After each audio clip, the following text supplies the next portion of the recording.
like the cool blue light, like the cool blue light, like the cool blue light, like the cool blue light, like the cool blue light, like the cool blue light.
AC stereophonic sound for the home is recorded on 2 separate tracks, each one giving special emphasis to certain sections of the orchestra, as heard from those positions. Now, when played back simultaneously on 2 separate systems, the sounds are blended together to achieve a new dimension in sound, impossible to obtain in a monaural recording.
Damari, how are you then?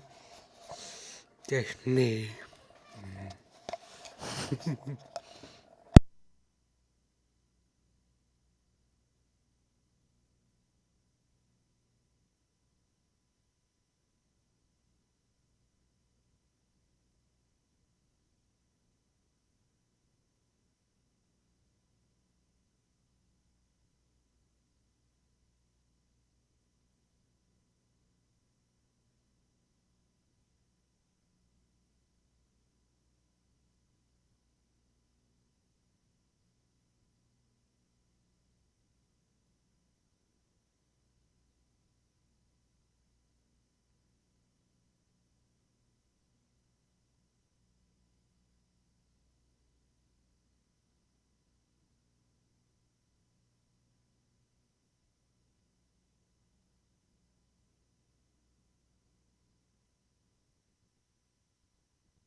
To battle. Button up! Driver ready. Gunner ready. Loader ready.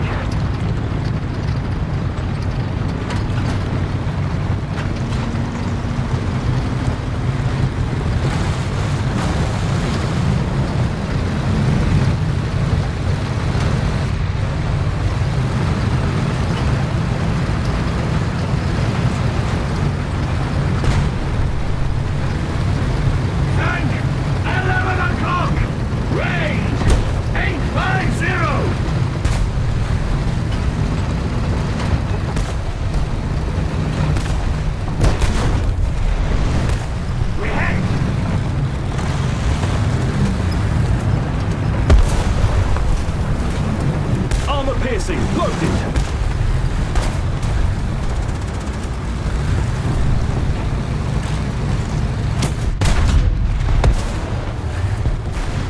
We've been hit! Tank!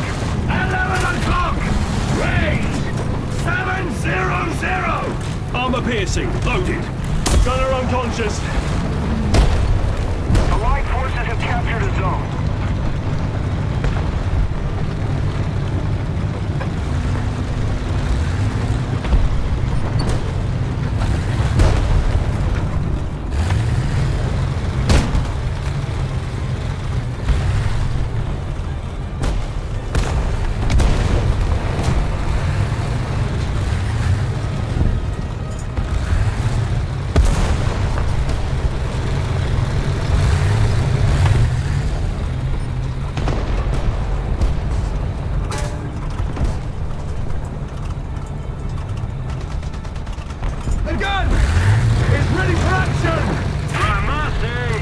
Artillery strike! Coordinates! Delta! 5! Destroy! Delta! 5! Acknowledge! Open fire! Tank! 11 o'clock! Range! 750! Tank! 12 o'clock! Range! 550! Tank! 12 o'clock! Range! 350! Attention to the map! Enemy forces have captured a zone.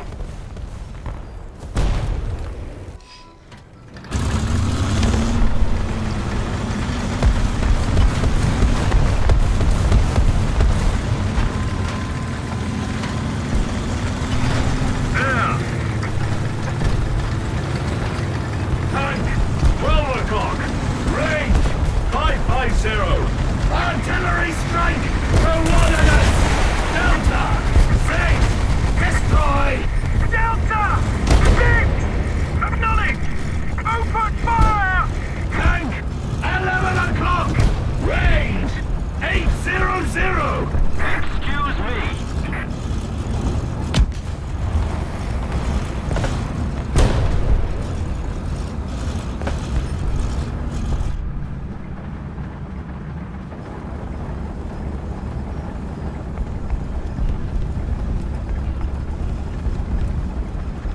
The enemy's getting closer to victory. We've been hit!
down.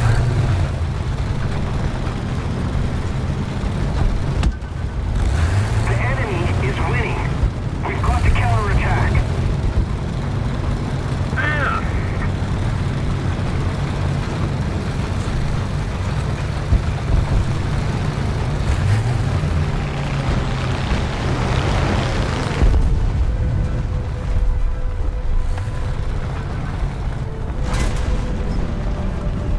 Thank you very much! Excellent! Allied forces have captured a zone. Reloading! Over! I got down! Armor piercing! Loaded!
Crew positions.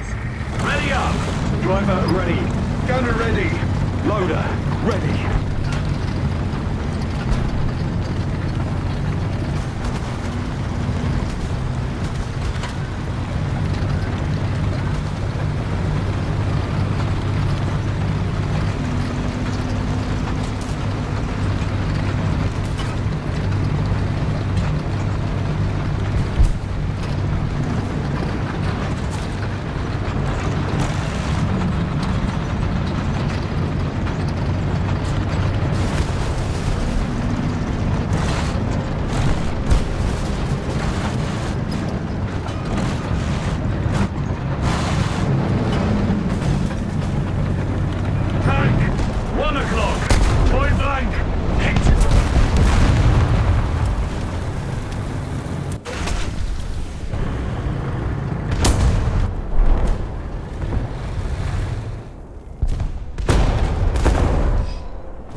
Adjust up.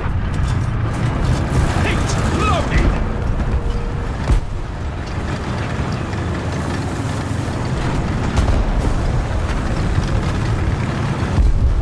Loader unconscious.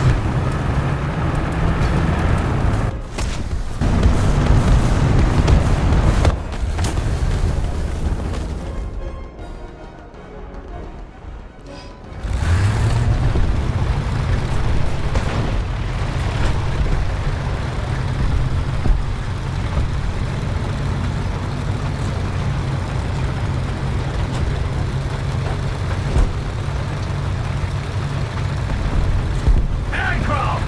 1 o'clock!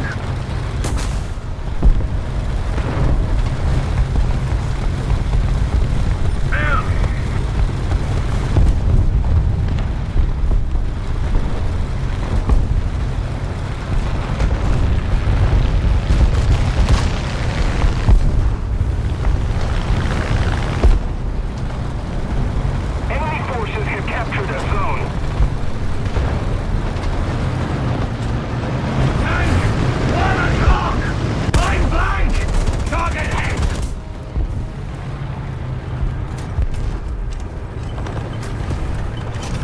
Shoot first! Target destroyed! If we don't do something fast, the enemy will win. Tiger! 12 o'clock! Point blank!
Crew position. Button up. Driver ready. Gunner ready. Loader ready.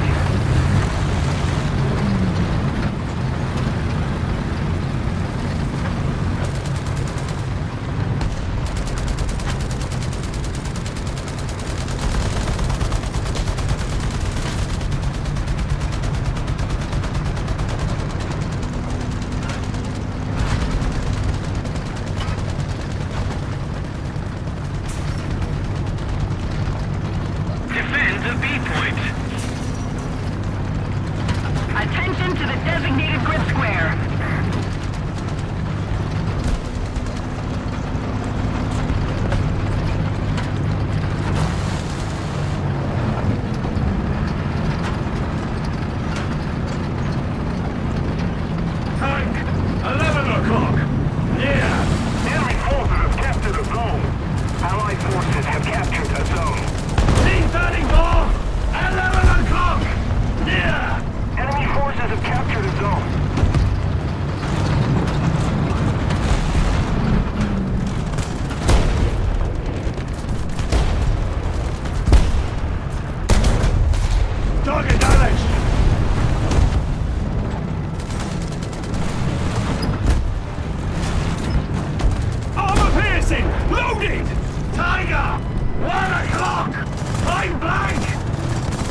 Tank, 2 o'clock.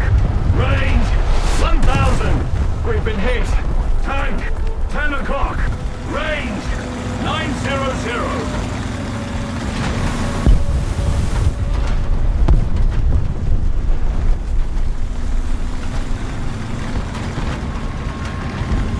Panther, 10 o'clock. Range, 600. Tank, 10 o'clock. Range, 500. We've been hit.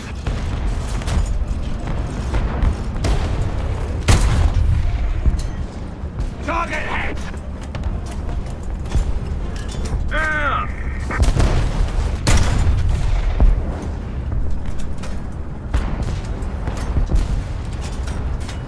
Heat loaded.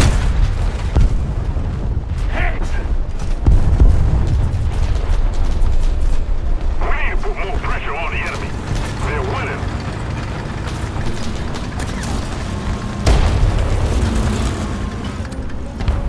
Artillery strike! Coordinates! Delta! 4! Destroy! Delta! 4! Acknowledge! Open fire! Gas hit! Target hit! Heat loaded! Tank! 1 o'clock! Range! 450! Tank! 1 o'clock! Range! 400! Artillery barrage in your sector. Heat loaded! T-34! 12 o'clock! Range! 600! We've been hit!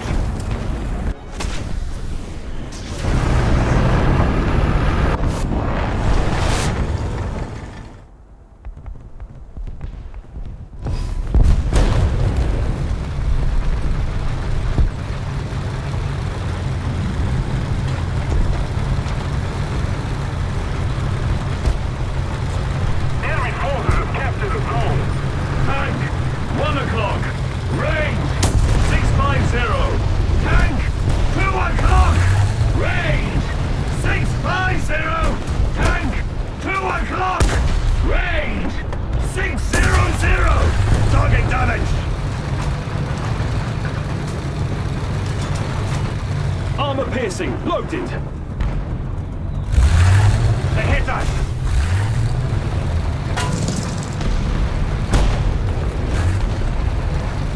Panther! 12 o'clock! Range! 600! If we don't do something fast, the enemy will win. We've been hit!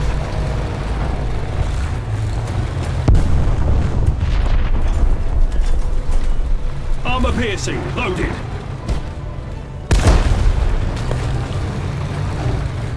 Short, adjust up. Armor piercing, loaded. We've been hit. Target damaged.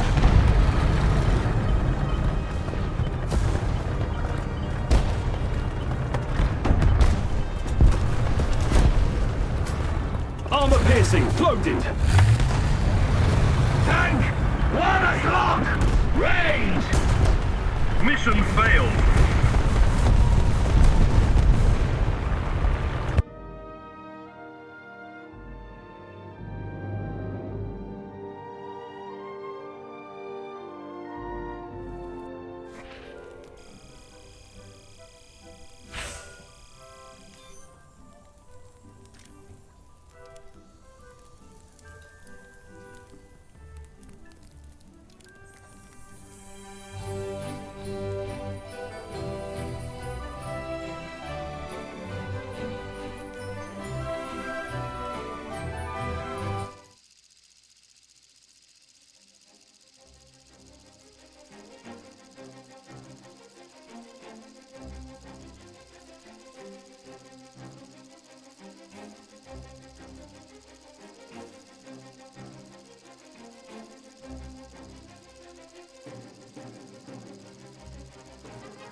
To battle! Ready up! Driver ready, gunner ready, loader ready.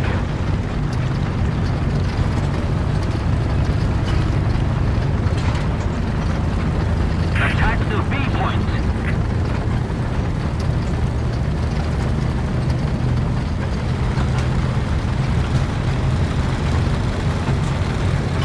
I'm sorry.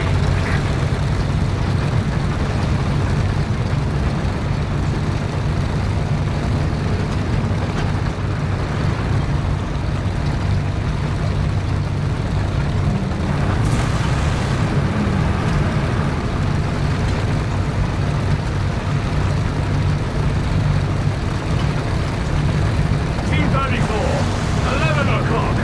Range, 300 meters.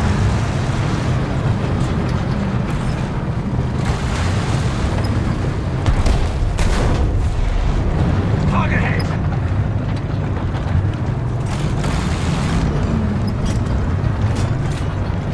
Armor piercing, loaded. We've been hit. Tank, 12 o'clock. Near. I'm sorry. Hit.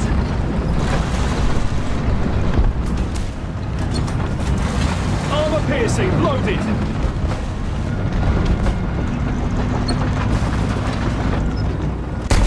The gunner's unconscious.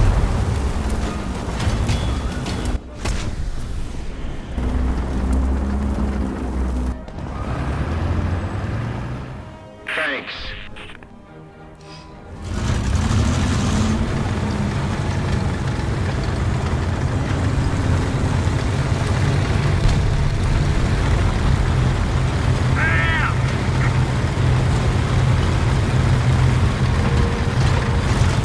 The enemy's getting closer to victory.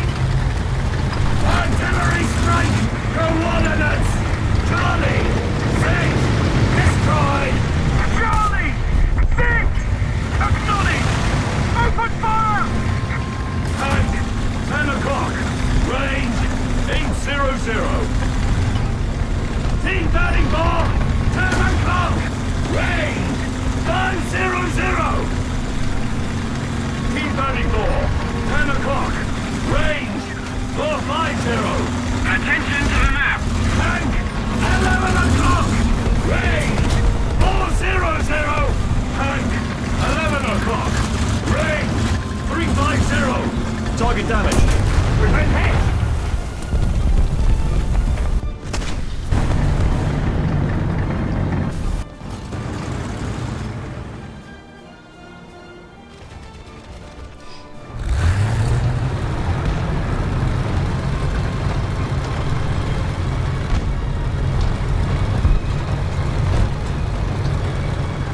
Tank!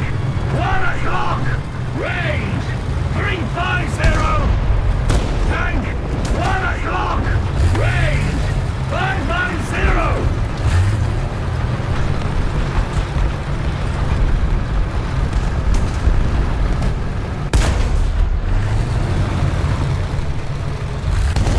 Gone over! Adjust down!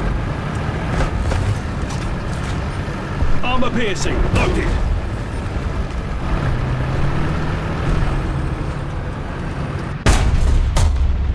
Target hit!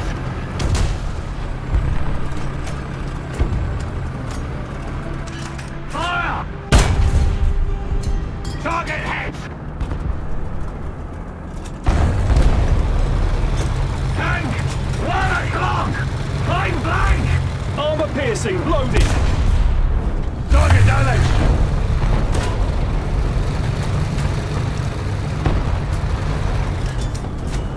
Armor piercing, loaded!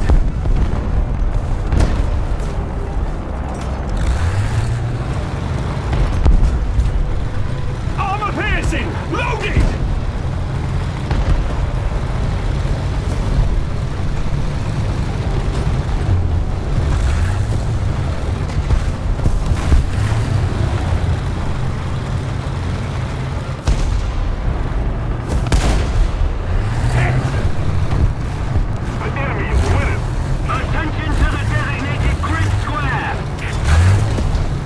piercing, loaded.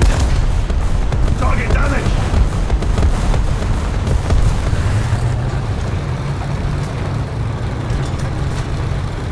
piercing, loaded. We're hit!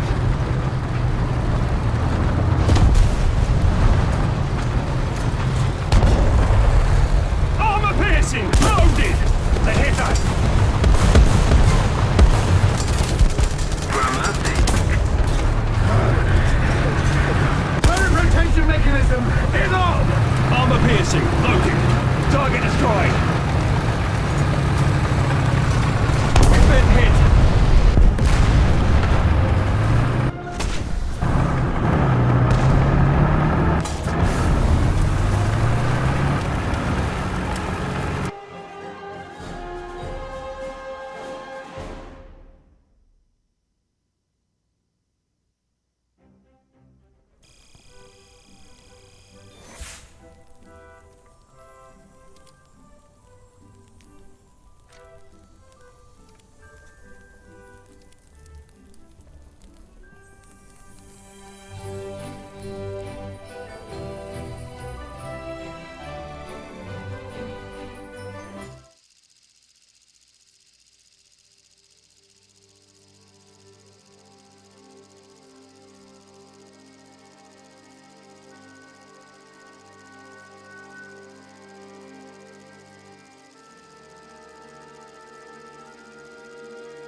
To battle! Button up. Driver ready. Gunner ready. Loader ready.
captured, we have the advantage.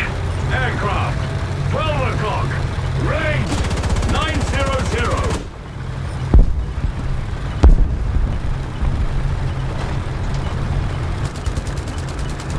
Attention to the map.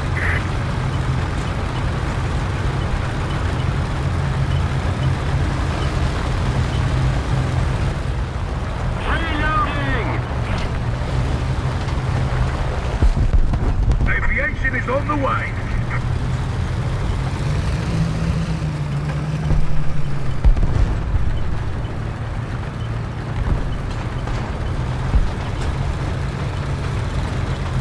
The victory is near.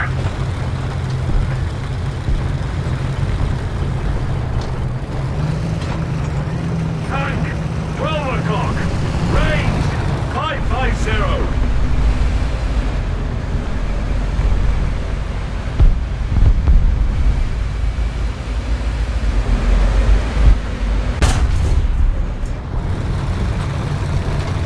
Over.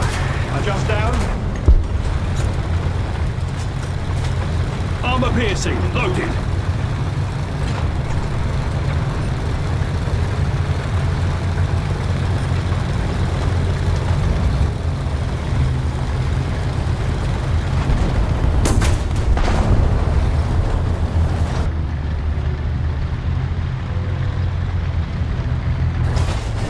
Air.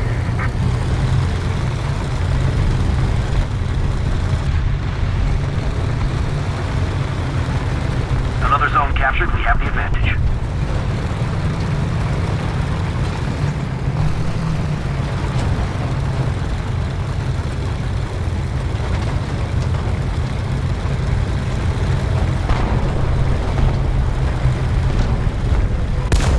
Aviation on the way! Over. Adjust down. Armor piercing! Loading!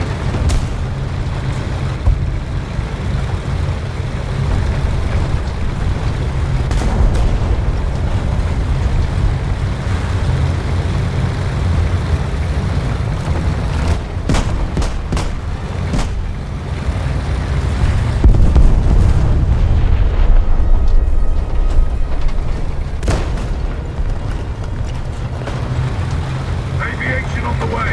Panther, 12 o'clock. Range, 450. Keep it up. The victory will be ours.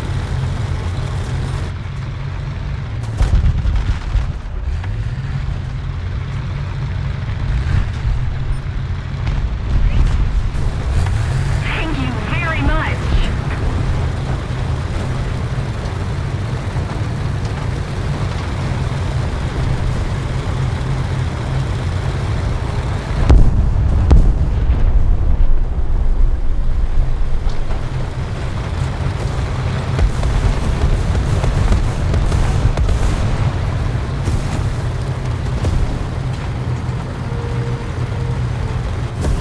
Enemy forces have captured that zone. Tank, 1 o'clock. Point blank. Target hit. Target destroyed.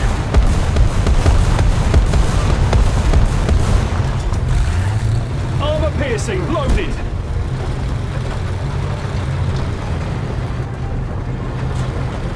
Tiger, 1 o'clock. Range, 450.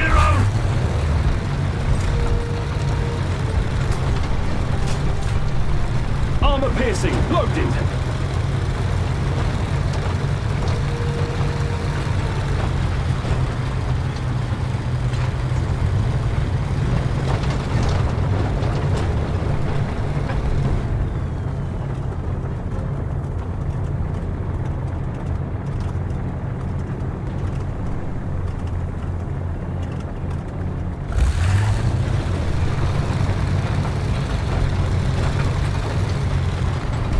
Aviation on the way. Mission accomplished.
battle! Platinum! Driver ready. Gunner ready. Loader ready.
Over.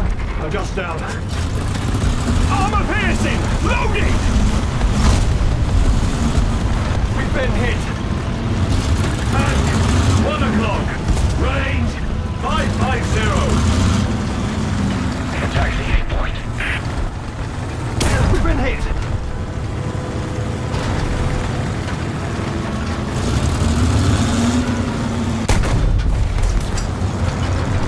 We've been hit.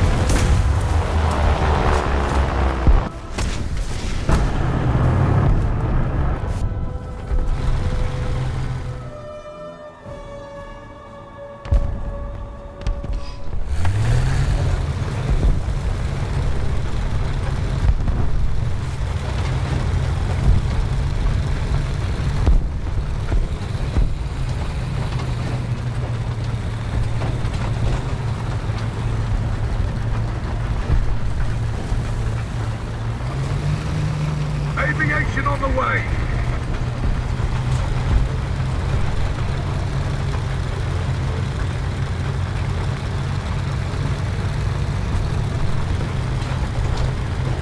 Tank, 1 o'clock.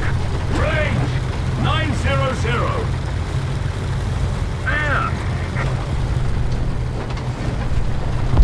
Aircraft, 12 o'clock. Range, 1400. Allied forces have captured a zone. Thank you very much.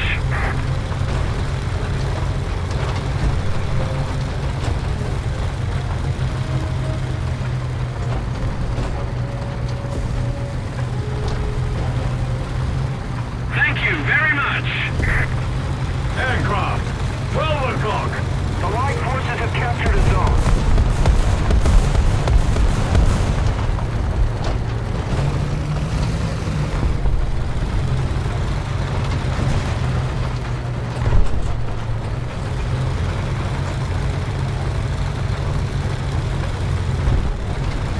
We're ahead of the enemy.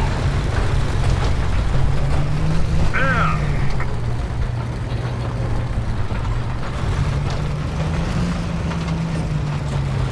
Aircraft, 12 o'clock.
Aviation on the way.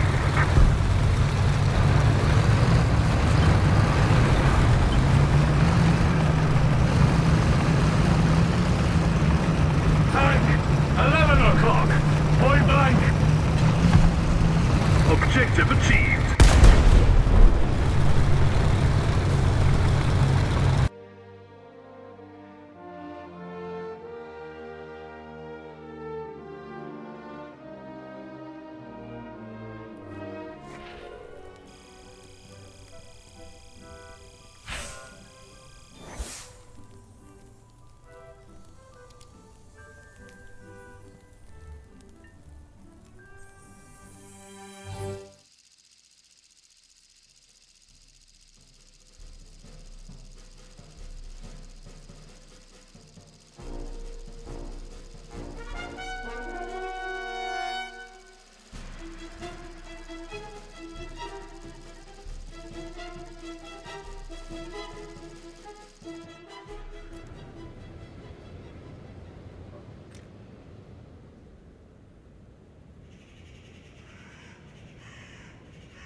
Crew positions.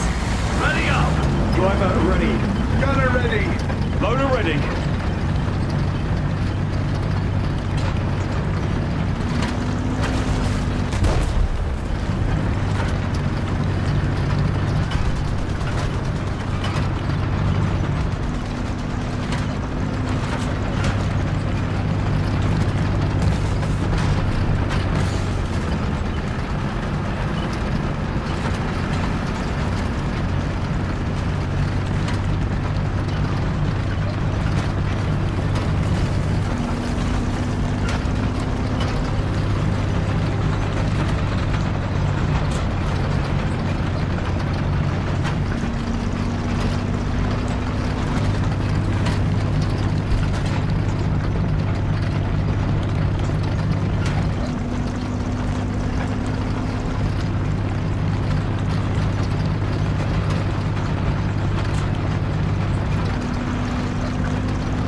just left.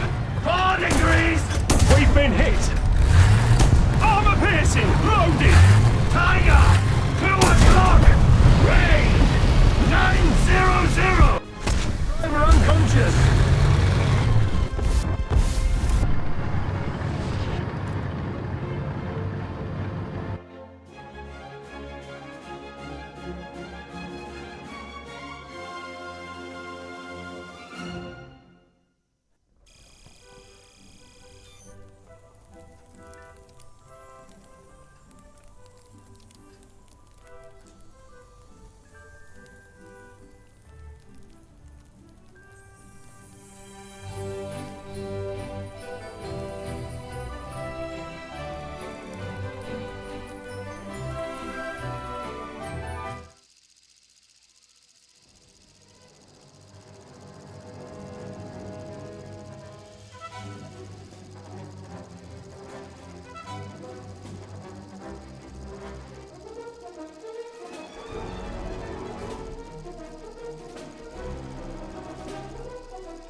To battle! Button up! Driver ready. Gunner ready. Loader ready.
battle. Ready up.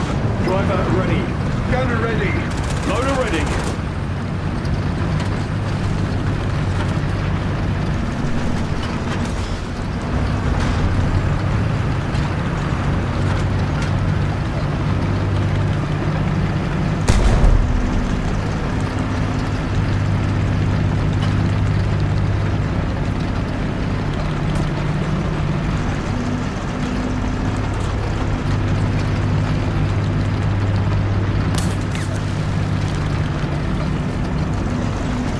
Attack the B point.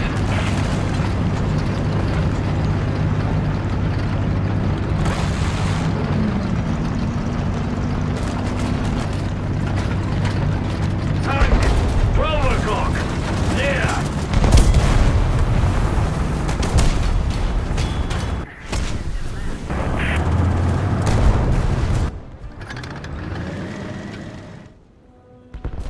Affirmative. Enemy forces have captured the zone. Enemy forces have captured a zone. Allied forces have captured a zone.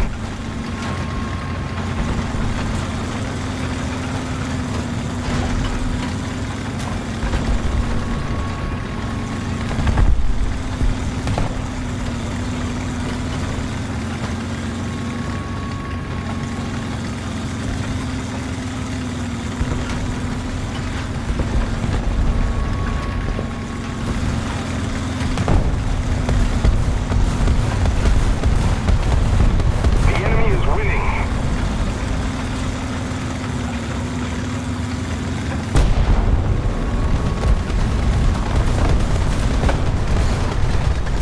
Artillery strike! Coordinates! Echo! Set! Destroy! Echo! 6! Acknowledge! Open fire!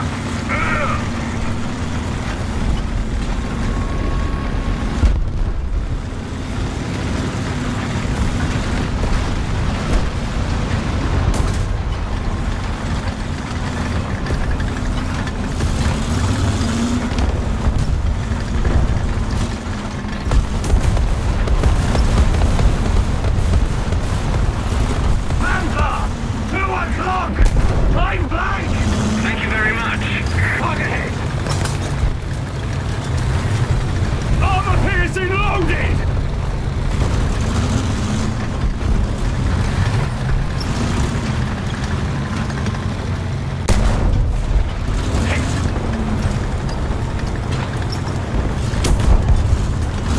Armor piercing loaded! Panther! 2 o'clock! Yeah!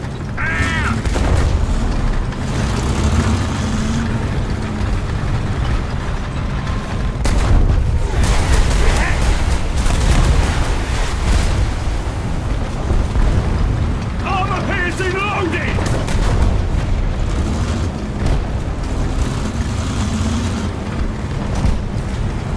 Armor piercing loaded!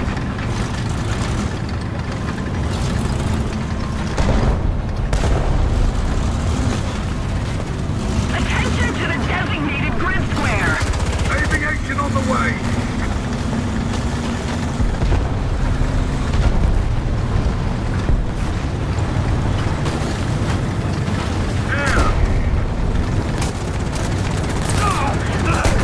We've been hit! Target hit! Armor piercing loaded! We're controlling most of the zones. Hit! Fire! Defend the A point. Target hit! Target destroyed! Attention to the map. Armor piercing loaded!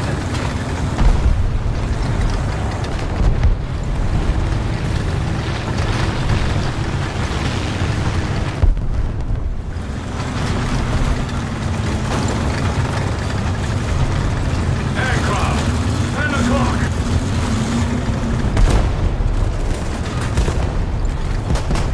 Aviation is on the way! We have most of the zones.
VA points.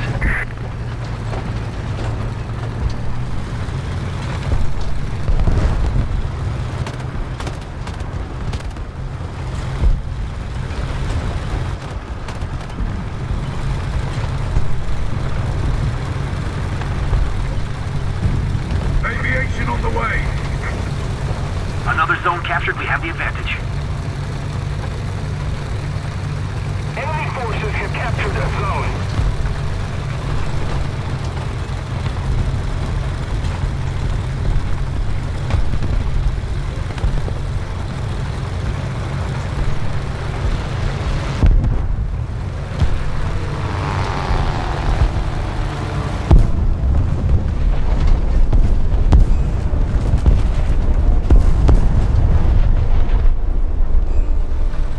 Panther!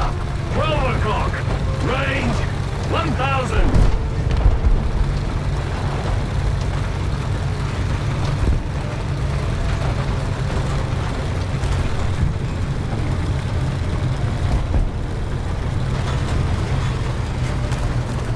Mission accomplished!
Crew positions.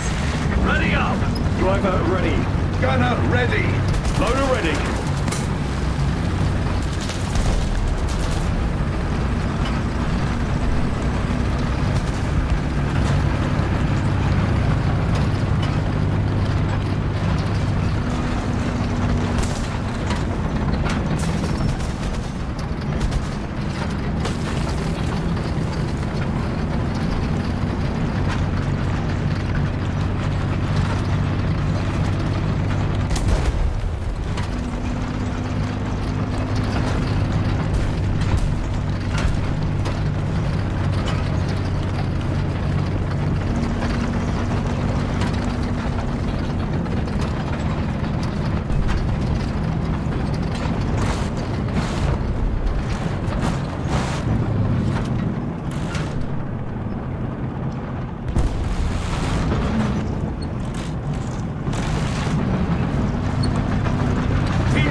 destroyed.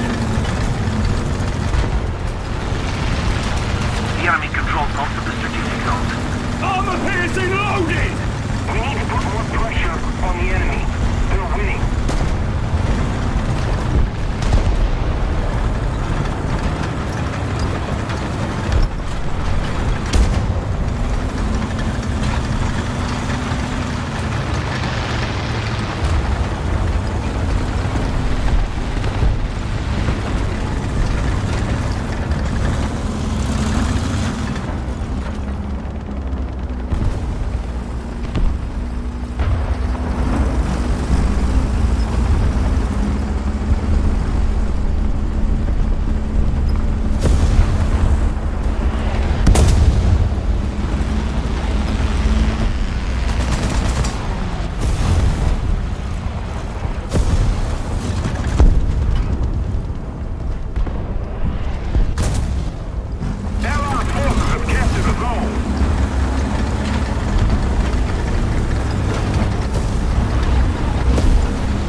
Attention to the map. Into your vehicles. Ready up. Driver ready. Gunner ready. Loader ready.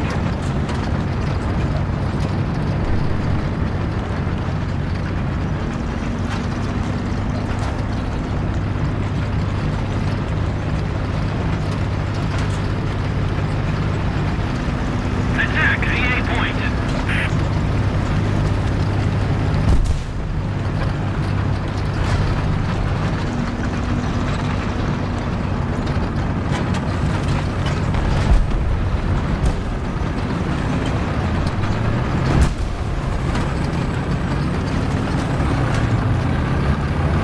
Alpha, 11 o'clock.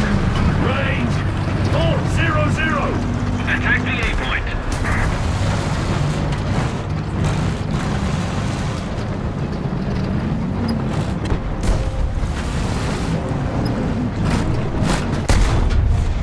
Target damaged. Allied forces have captured a zone. Tank, 12 o'clock. Range, 450. Yeah, we've been hit. Fire. That's short. Adjust up.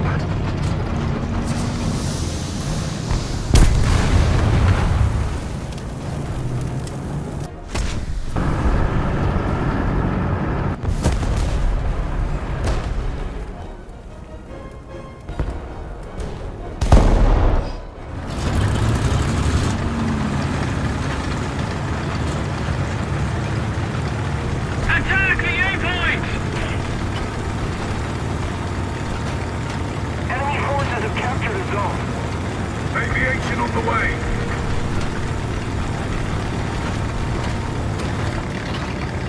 Artillery strike, coordinates. Delta, 2, destroy. Delta, 2, acknowledge. Open fire. We're winning.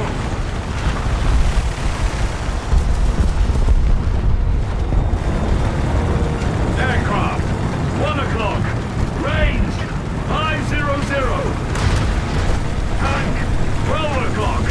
Range, 650. Tank, 12 o'clock. Point blank. They hit us.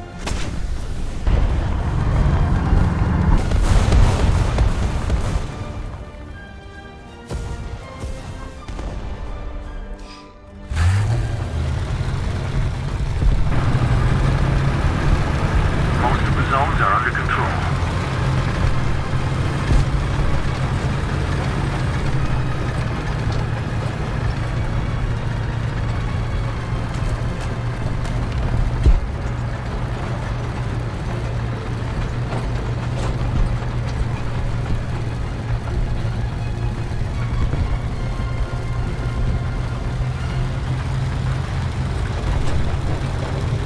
Man!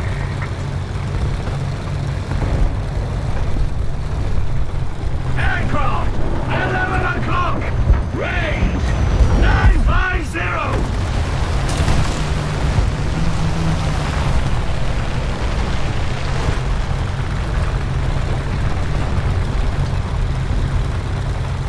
Thank you.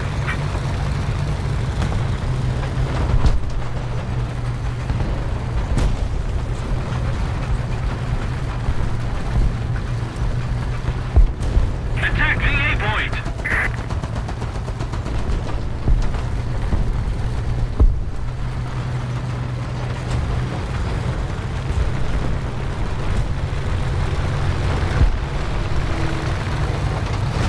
Just keep it up, and victory will be ours. Aviation is on the way!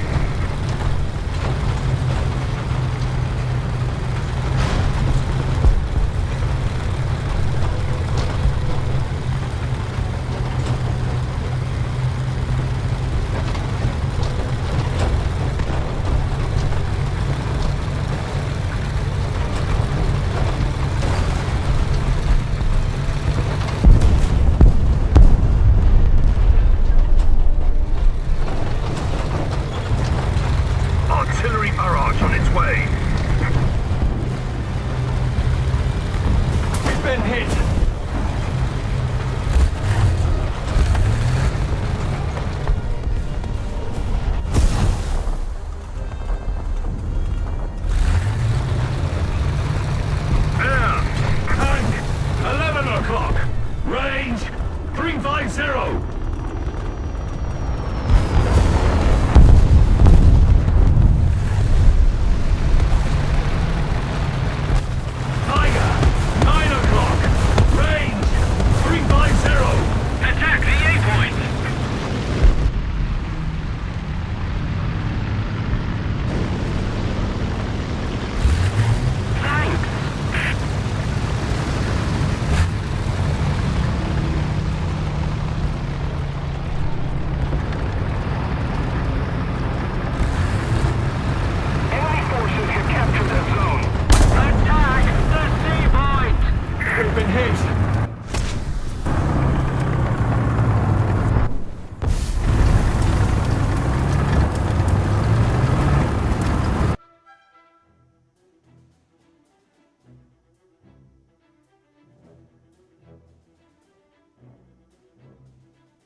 Crew positions.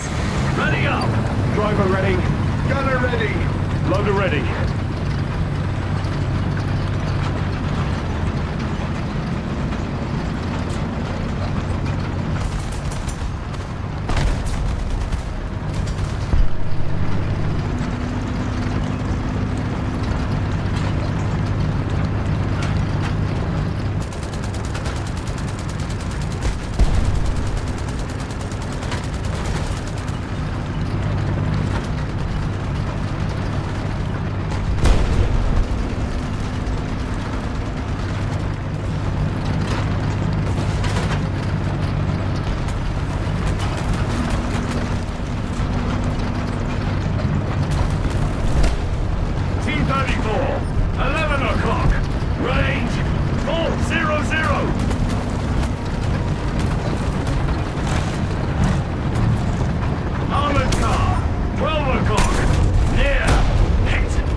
Attention to the designated grid zone.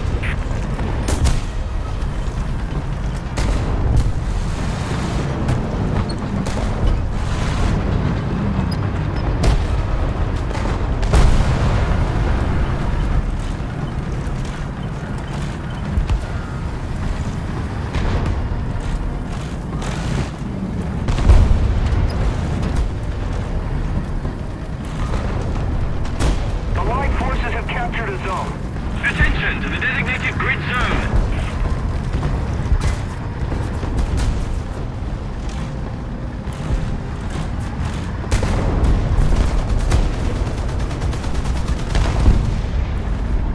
Artillery strike! Coordinates! Echo 3! Destroy! Echo 3! Acknowledge! Open fire! Aviation on the way!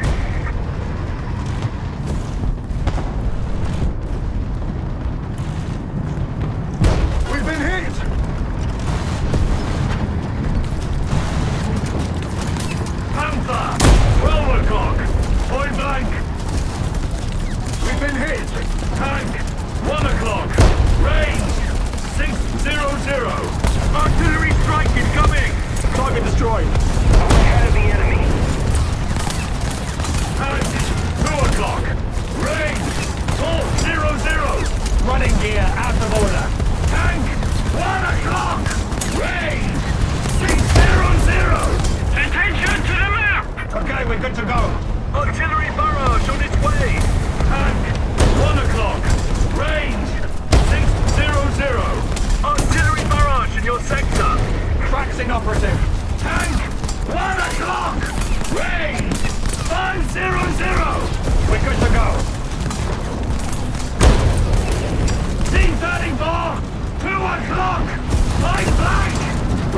place. We lost the track.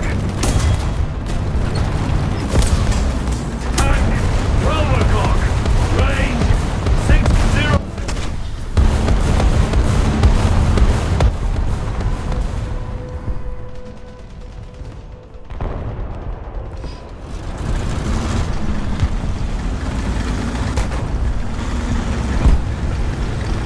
Tank, 1 o'clock. Range, 800.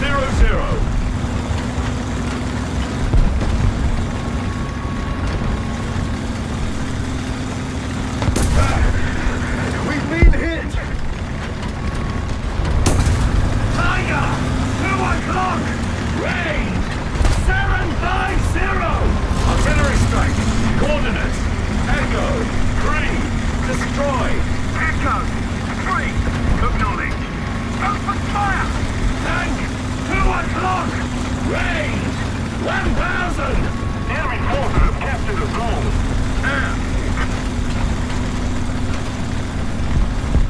We've been hit! Attention to the map. Attack the A point.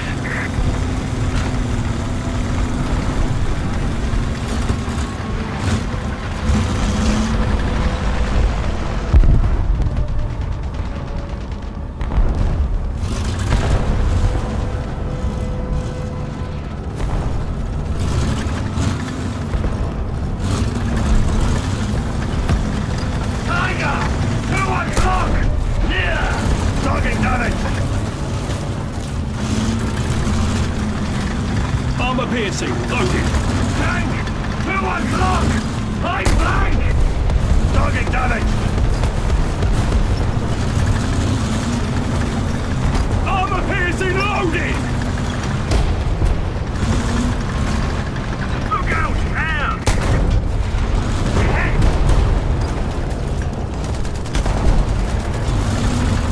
Armor piercing, loaded!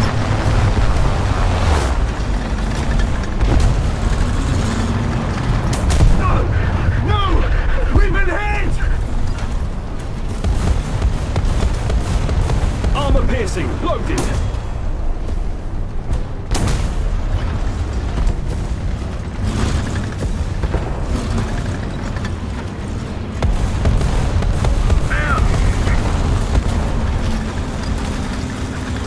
Tiger!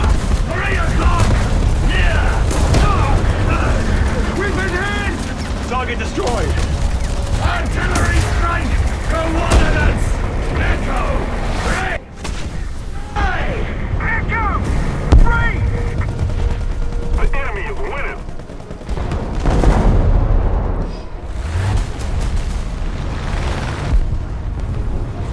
Tank! 1 o'clock! Range! 900! Need air support! Tank! 3 o'clock! Range!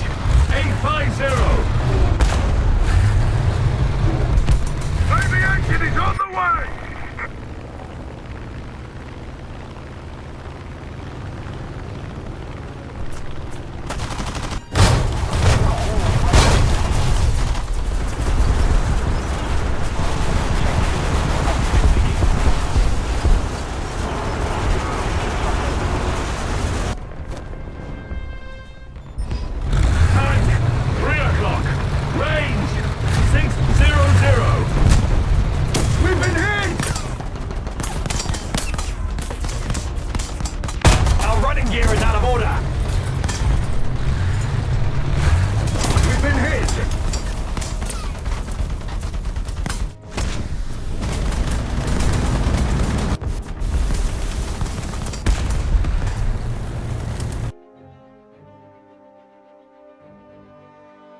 crew positions. Button up. Driver ready. Gunner ready. Loader ready.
piercing, loaded.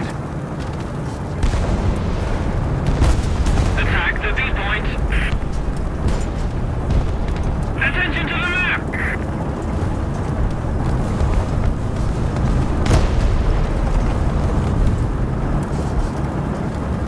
Tracks replaced. We're good to go. Come on, let's go. Roger, let's go. Advancing.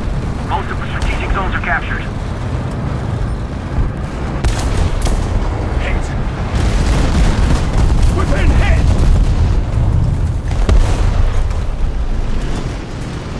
Armor piercing, loaded.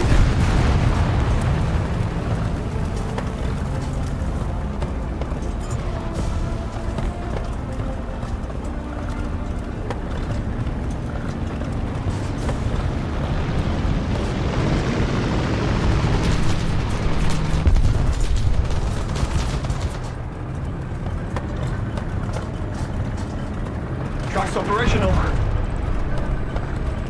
The turn rotation mechanism is fixed.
Into your vehicle.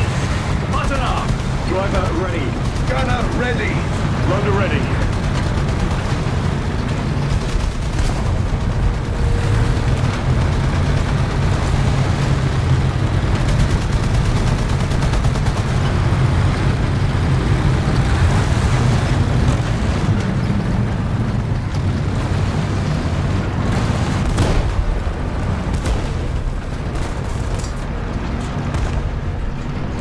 Thank you.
Get to the designated grid zone!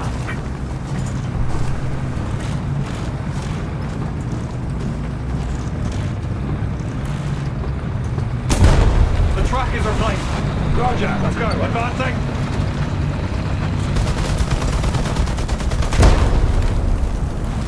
We are losing.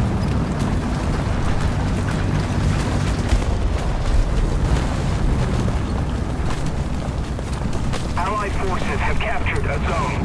Artillery strike! Coordinates! Charlie! 1! Destroy! Charlie! 1! Acknowledge! Open fire! Artillery barrage from your sector.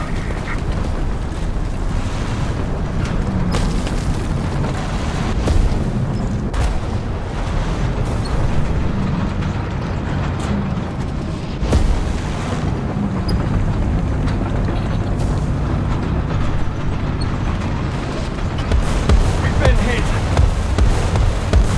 Tank, 12 o'clock. Range, 600.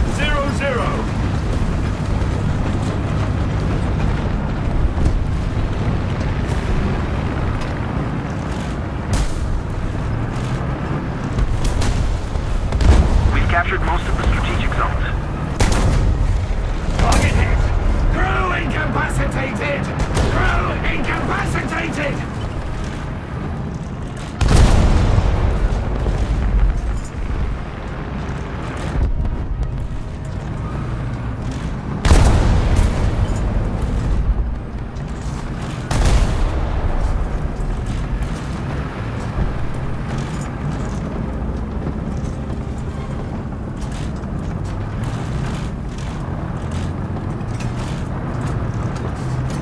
Attention to the map!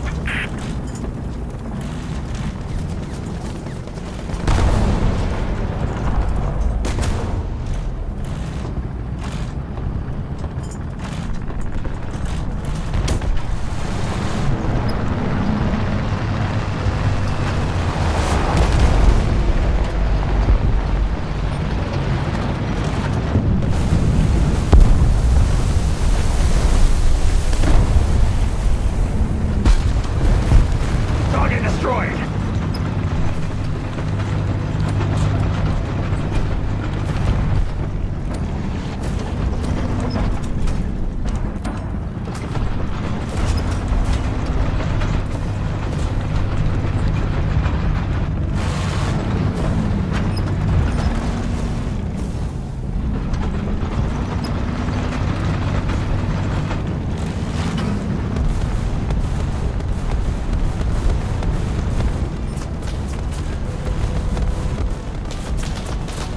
Thank you very much! Affirmative!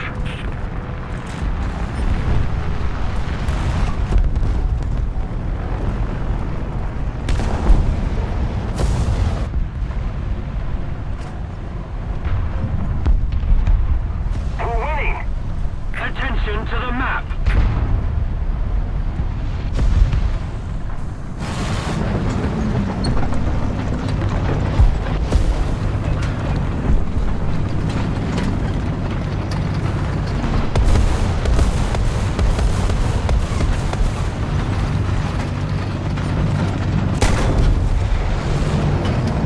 We've been hit!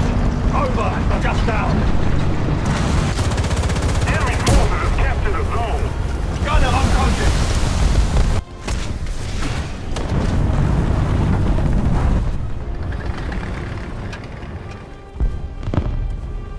We have most of the zones.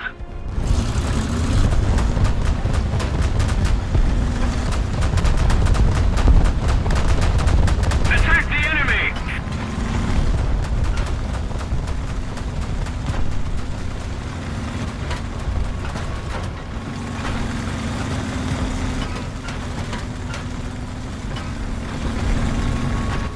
Panther! 1 o'clock! Range! 900! Tank! 1 o'clock! Range! 400! Attention to the map! Artillery strike! Coordinates! Echo! 2! Destroy! Echo 2. Acknowledge. Open fire. They hit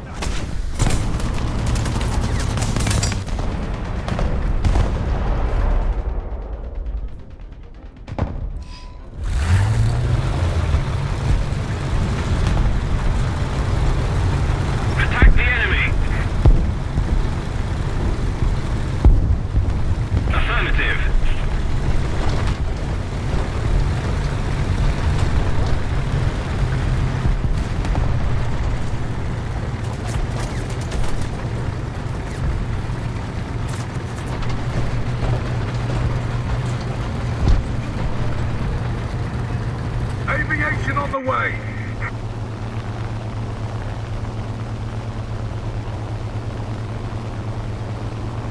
Air 100, 1,000 meters. Attack the A point!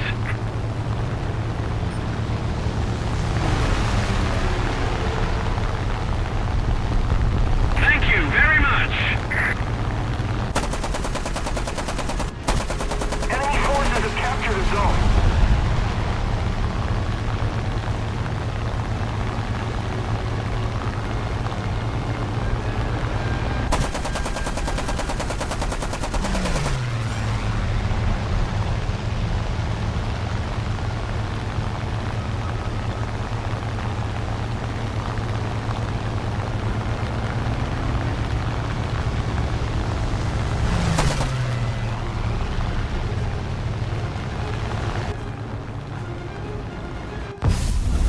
Air 310, 1,000 meters.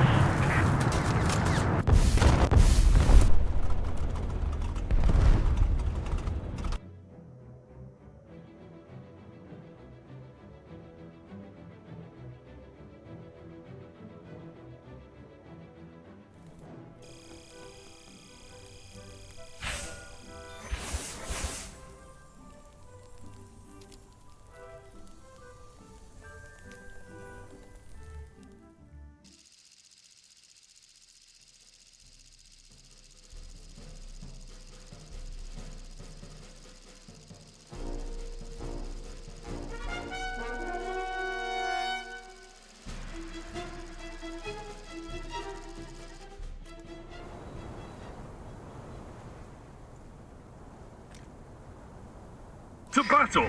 Button up! Driver ready? Gunner ready! Loader ready!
Attention to the map.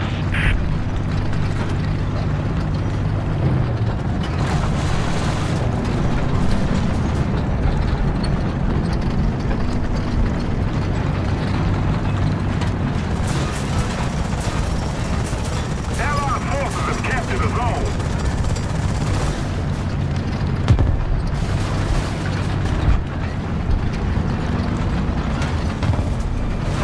Allied forces have captured a zone.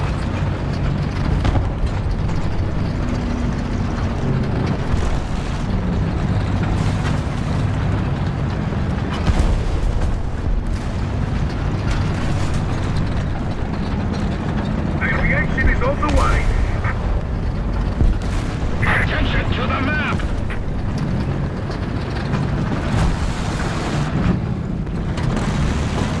Attack the B point! Artillery strike! Coordinates! Delta! 2! Destroy! Delta! 2! Acknowledge! Open fire! Target destroyed! Our victory is near. Artillery strike! Coordinates! Delta! 2! Destroy! Delta! 2! Acknowledged! Open fire! Armor piercing! Loaded! Enemy forces have captured a zone.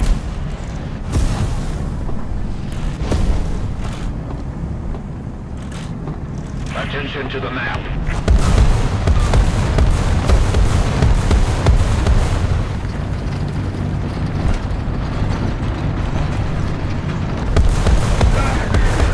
We've been hit!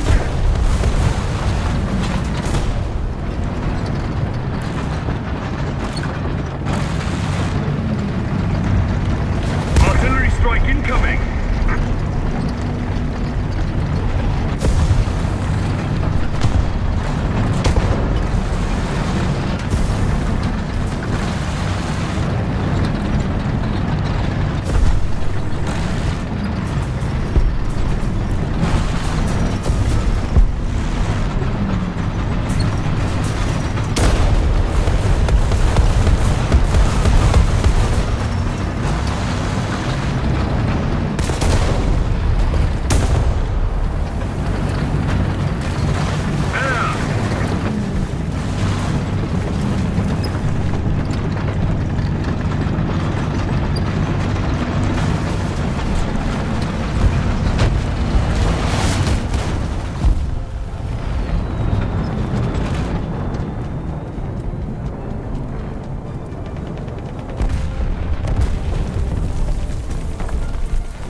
Artillery strike, coordinates.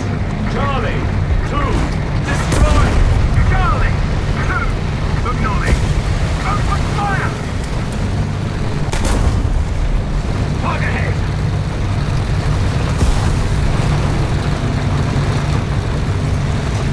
Fire.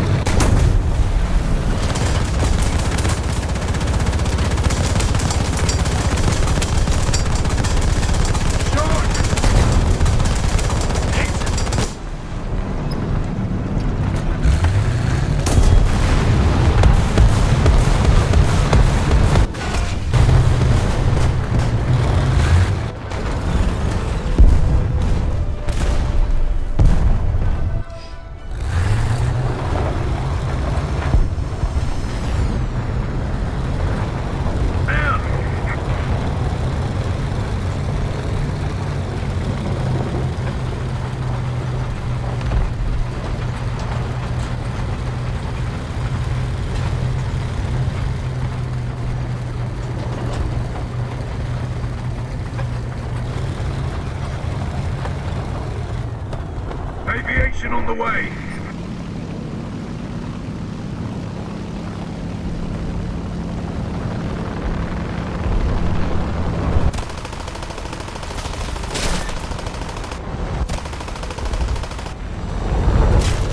Just a little more effort, and victory will surely be ours.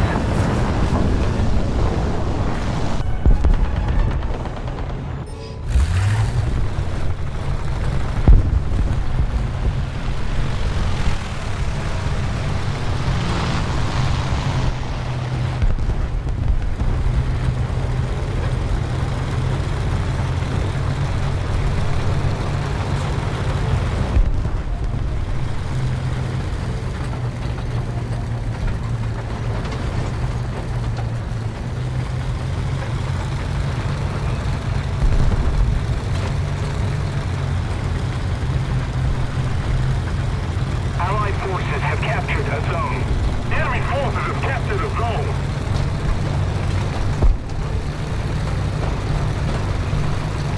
Most of the zones are under enemy's control.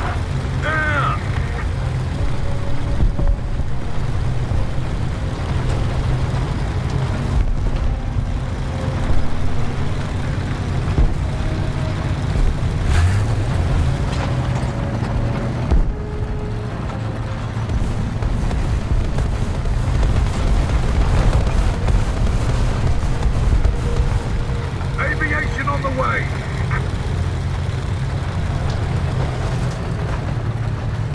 Attention to the designated grid square.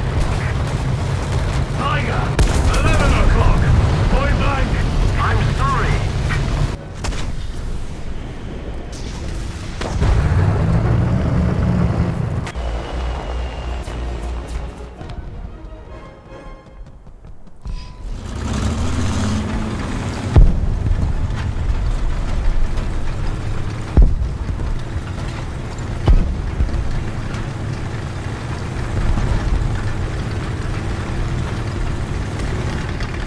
Artillery strike. Coordinates. Echo. 2. Destroy. Echo, 2, acknowledge. Open fire. the way! Attention to the map!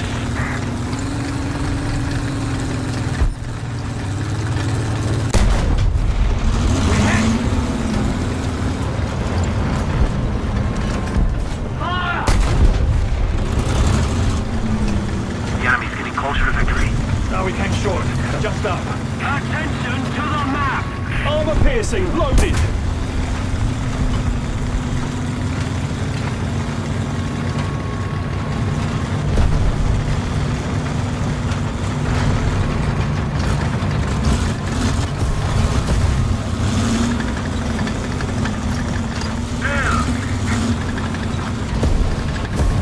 Attention to the designated grid square.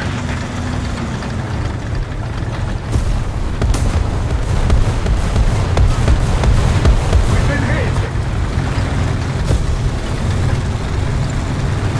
The enemy has most of the strategic zones.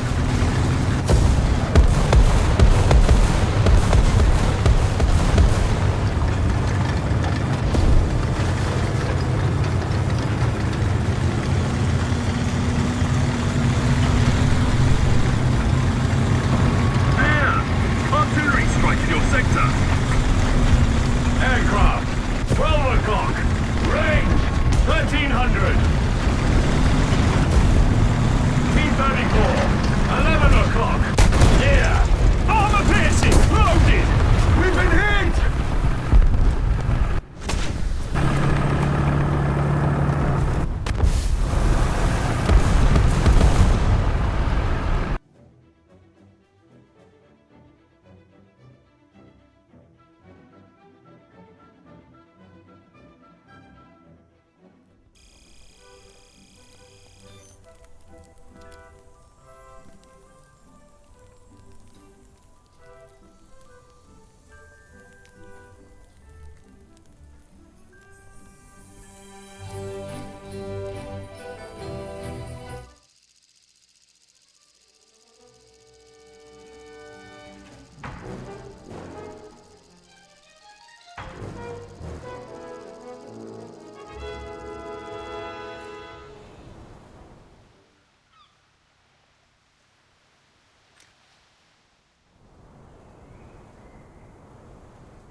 To battle! Ready up! Driver ready? Gunner ready! Loader ready!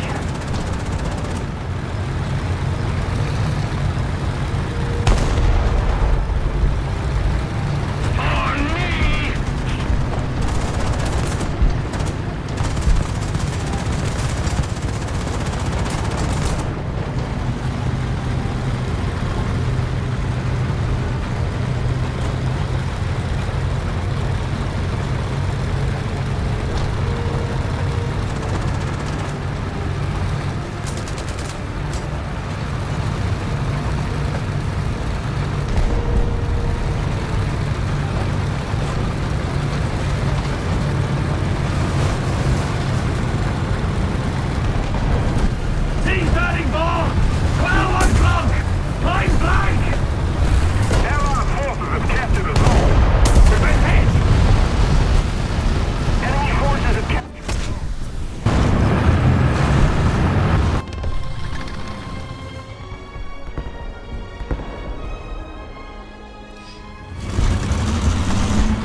Crew positions. Ready up. Driver ready. Gunner ready. Loader ready.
Target destroyed!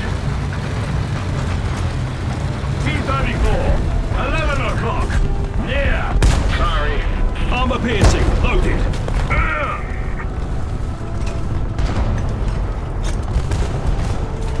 We don't have the advantage anymore.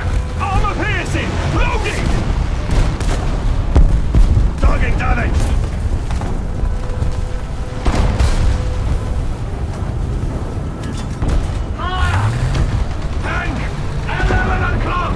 Range 350! Cover me! Tank 12 o'clock! Point blank! Target hit!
Armor piercing, loaded.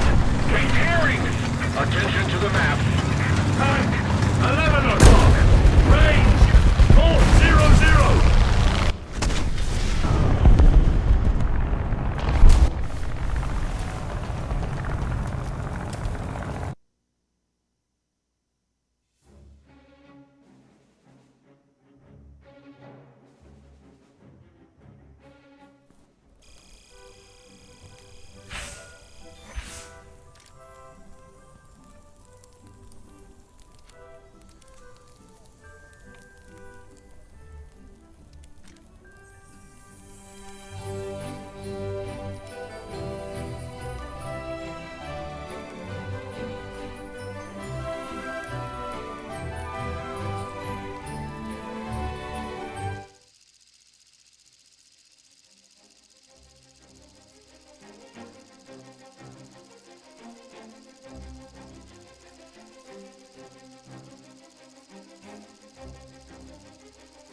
To battle!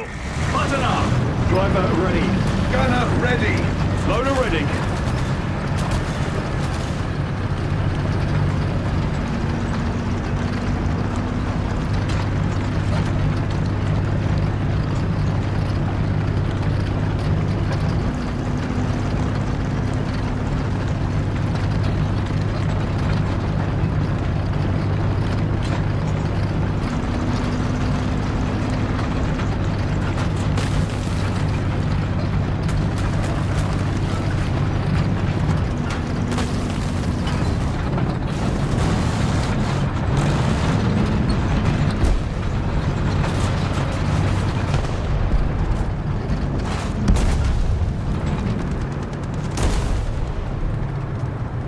Tiger, 12 o'clock.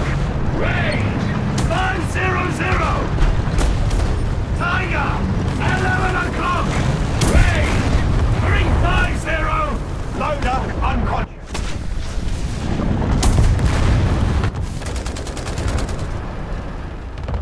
Allied forces have captured a zone.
crew positions. Ready up. Driver ready. Gunner ready. Loader ready.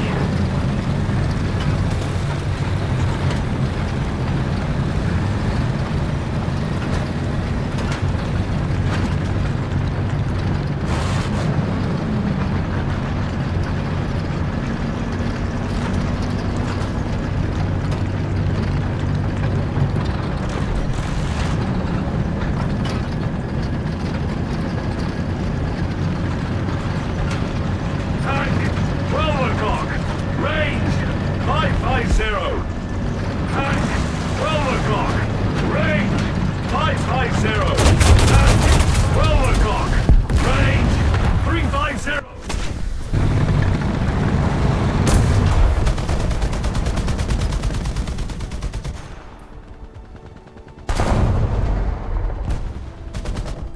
Enemy forces have captured a zone.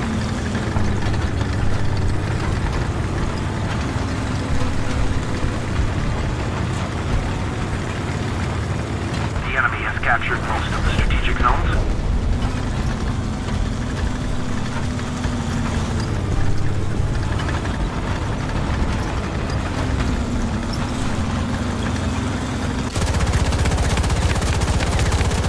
Armor piercing loaded! We're losing.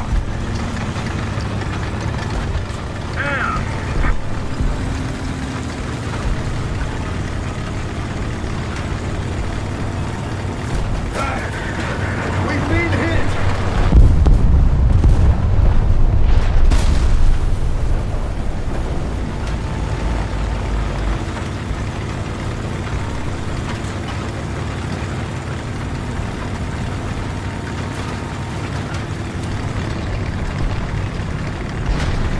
Artillery strike, coordinates.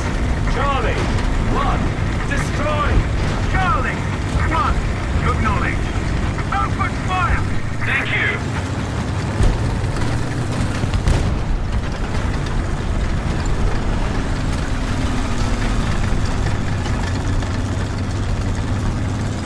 Attention to the map. Most of the zones are under enemy's control. Tank, 11 o'clock. Near.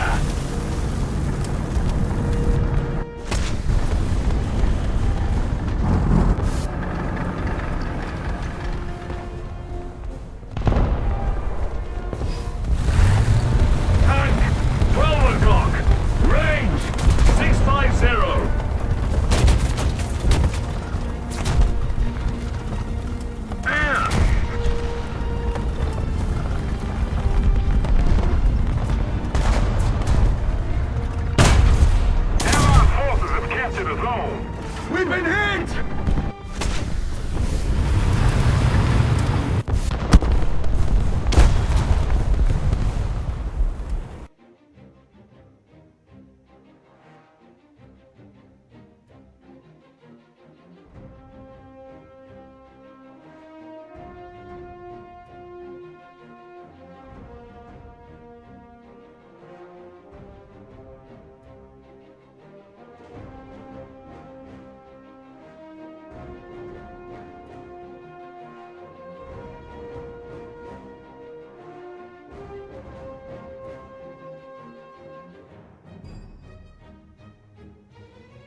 Into your vehicles.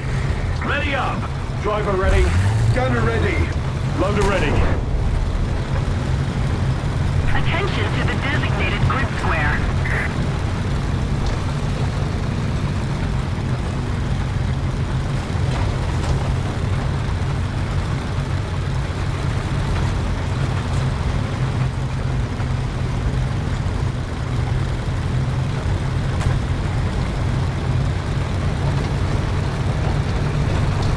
Tank, 11 o'clock. Range, 1100.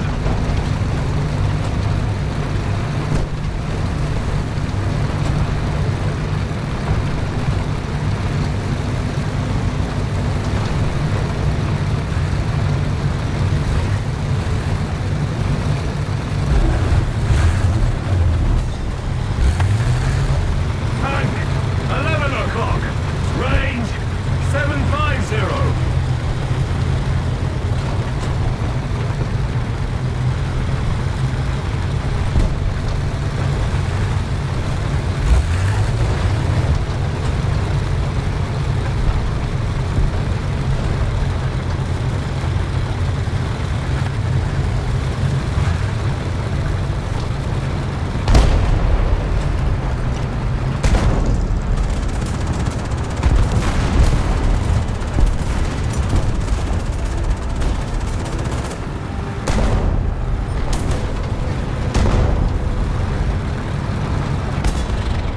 Tank, 12 o'clock. Near.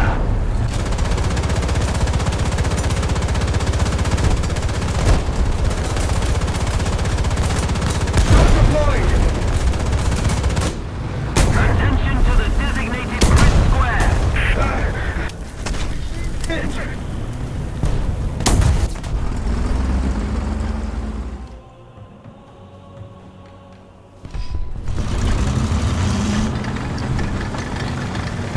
Artillery strike, coordinates. Foxtrot, 5, destroy.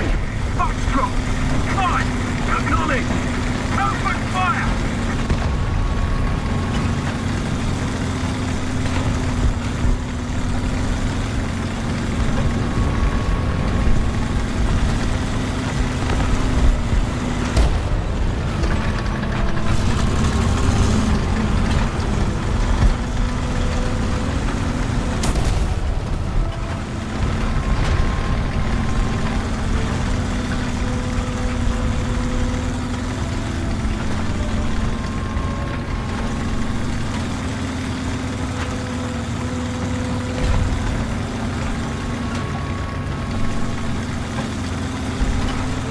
Panther, 10 o'clock.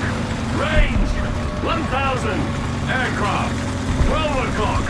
Attention to the map. Panther, 10 o'clock. Range, 1,000. Air. Aircraft, 11 o'clock. Range, 750.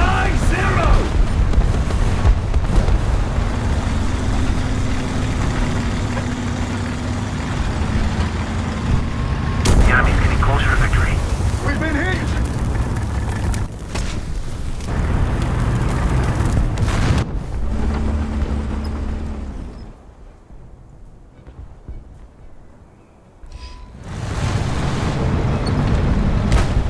Aviation on the way.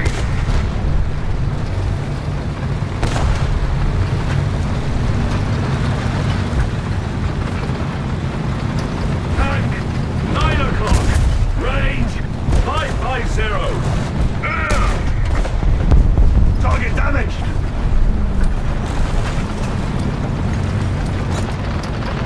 Artillery strike, coordinates. Foxtrot, 5, destroy. Foxtrot, 5, acknowledge. Open fire. Tank, 11 o'clock. Range, 350. Target destroyed. Artillery strike. Coordinates. Foxtrot, 5. Destroy. Foxtrot, 5. Acknowledge. Open fire. Armor piercing. Loading. Attention to the map. Attention to the map. Tank, 11 o'clock. Yeah. Target hit.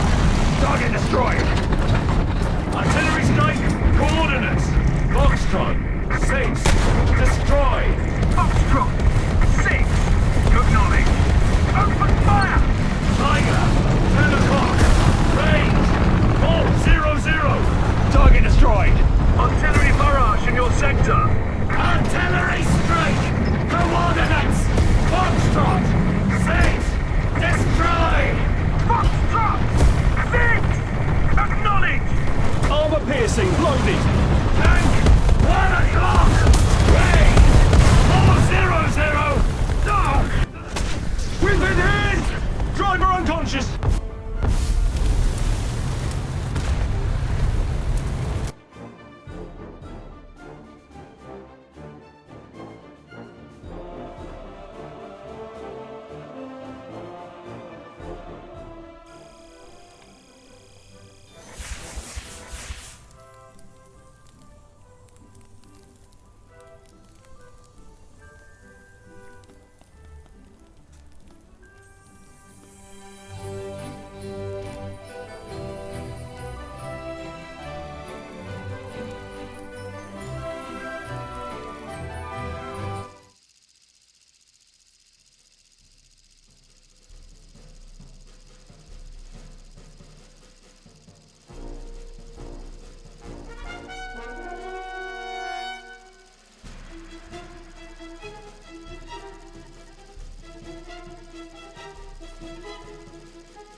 Crew positions. Button up. Driver ready. Gunner ready. Loader ready.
We've been hit!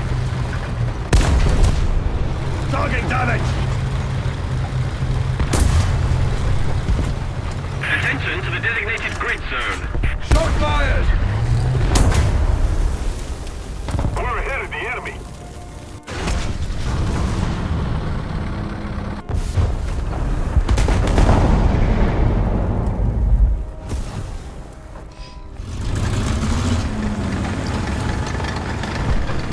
Artillery strike! Coordinates! Delta! 6! Destroy! Delta 6. Acknowledge. Open fire. Aviation on the way.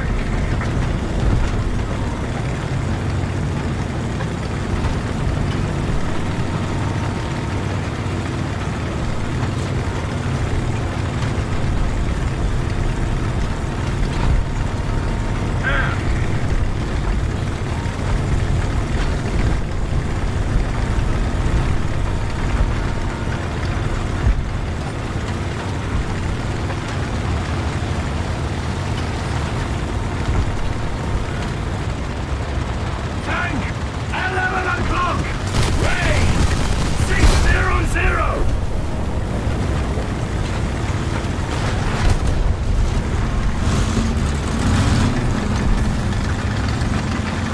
Tiger! 10 o'clock!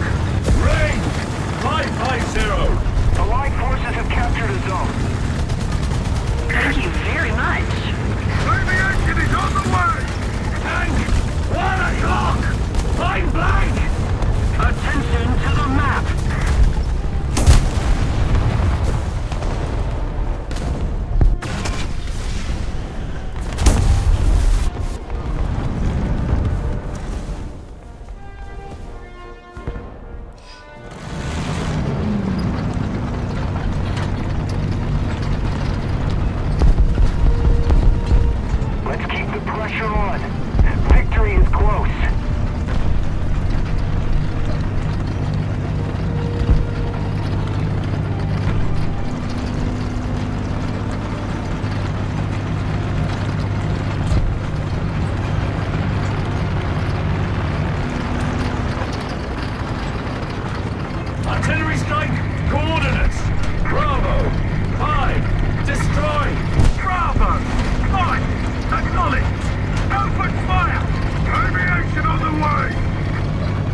SPAA, 11 o'clock.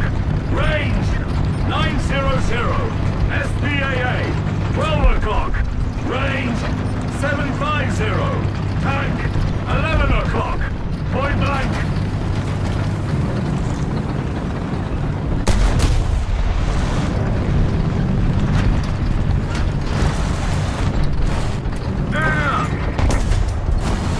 Armor piercing, loaded.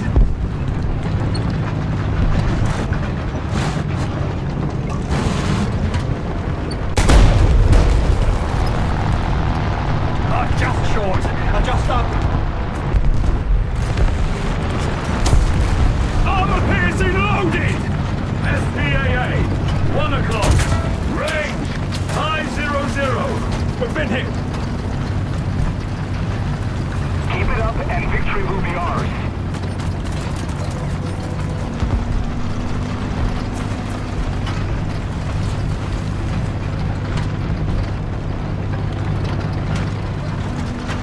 SPAA, 11 o'clock. Near. Aviation is on the way!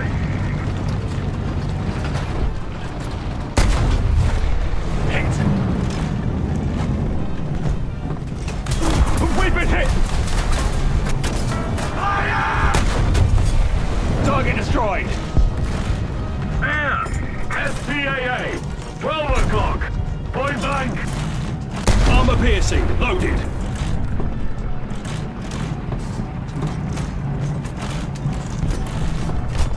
Fire!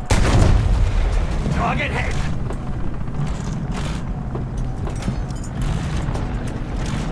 The tracks are operational.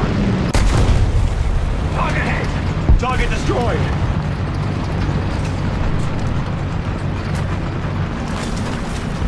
Armor piercing, loaded.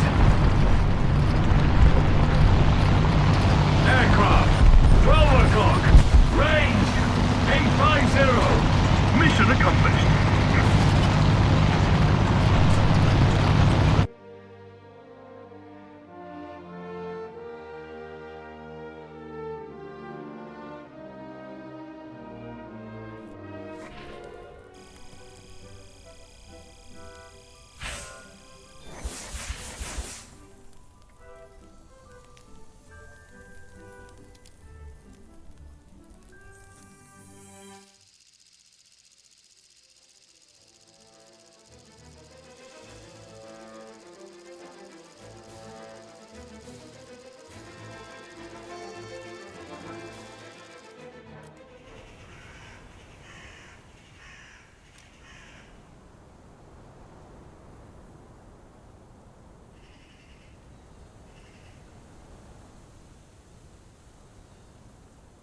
Into your vehicles! Button up. Driver ready. Gunner ready! Loader ready.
Coordinates! Delta! 4! Destroy! Delta! 4!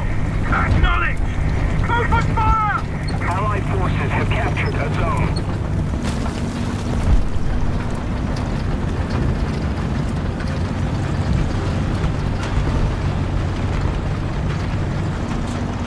Aircraft! 12 o'clock!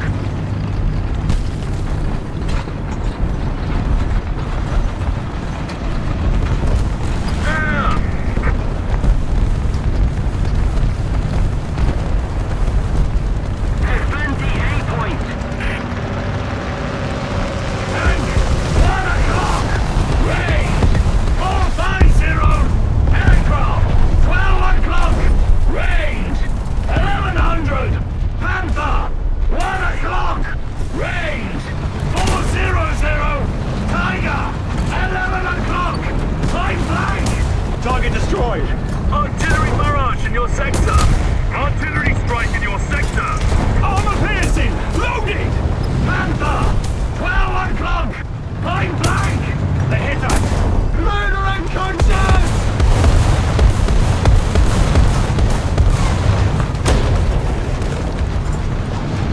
We've been hit!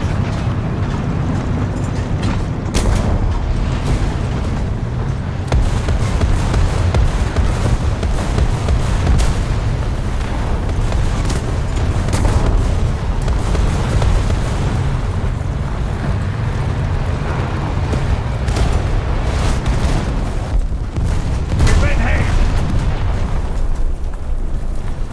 Defend the A point.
To battle!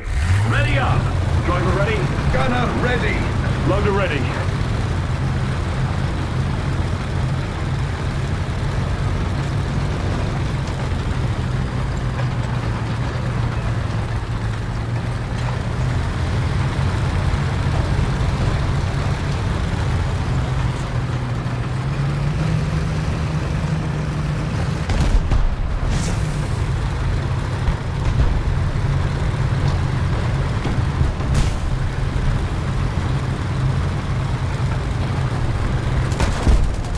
Tank!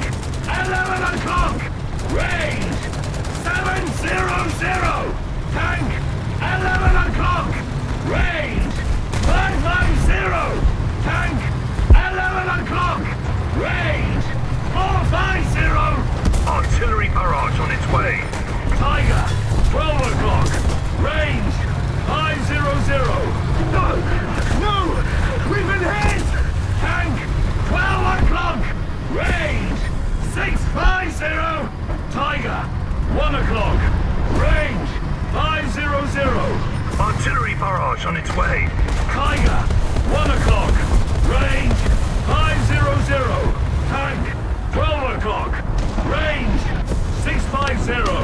Allied forces have captured a zone. Artillery strike in your sector! Enemy forces have captured a zone. Panther! 12 o'clock! Range! 350!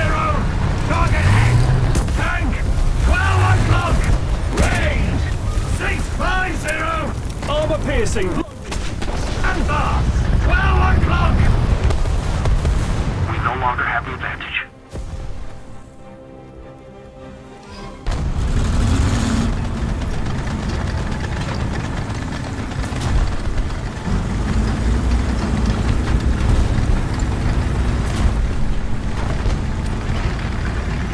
Artillery strike! Coordinates! Delta! 3! Destroy! Delta! 3! Acknowledge! Open fire! Down! Panther! 9 o'clock! Range! 650! We are losing. Panther! 11 o'clock! Range! 500! Most of the zones are under enemy's control.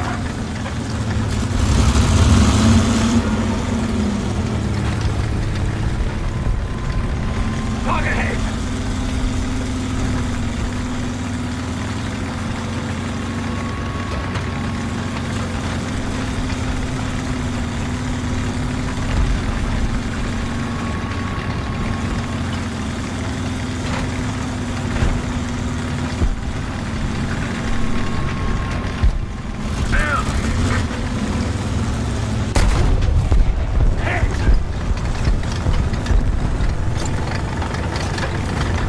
Armor piercing, floating!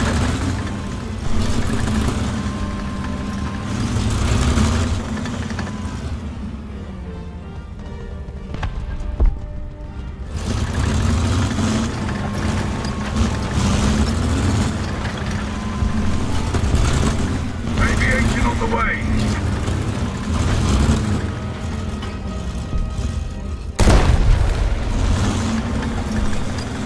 Short, adjust up. Tank, 10 o'clock. Range, 400. Armor piercing, loading! We've been hit! Armor piercing, loaded. Artillery barrage in your sector. Tank, 10 o'clock. Range, 450. Target damaged. Armor piercing, loaded. Artillery strike. Coordinates. Delta. 5. Destroyed. Delta! 5! Acknowledge! Open fire! Tank. 10 o'clock. Range. 400. If we don't do something fast, the enemy will win.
Into your vehicles. Button up. Driver ready. Gunner ready. Loader ready.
to the zone.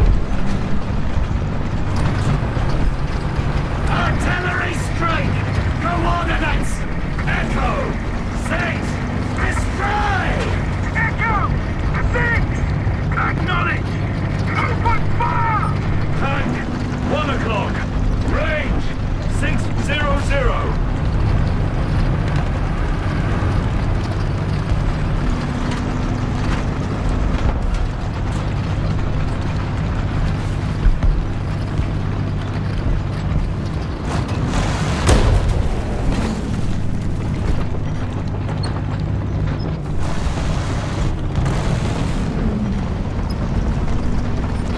Tank!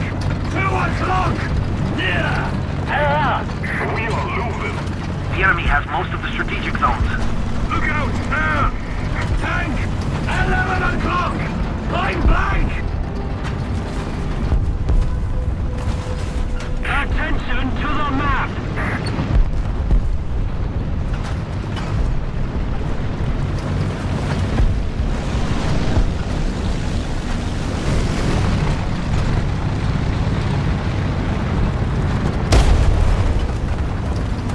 We've been hit!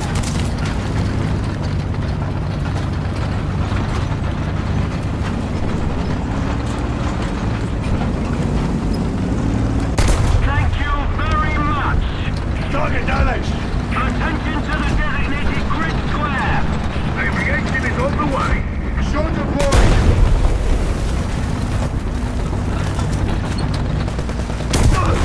No! We've been hit! Attention to the designated grid zone! Reloading!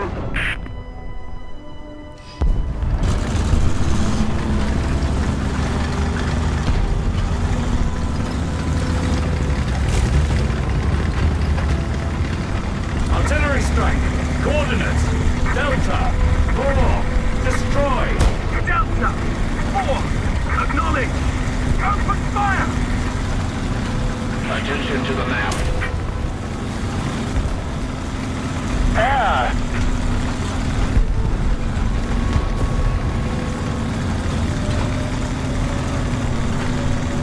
T-34! 12 o'clock! Point blank! Aircraft! 1 o'clock! If we don't do something fast, the enemy will win.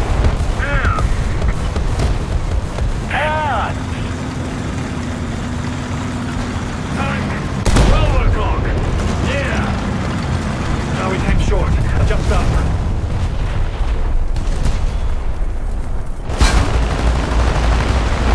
Air! 500 meters!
Crew positions?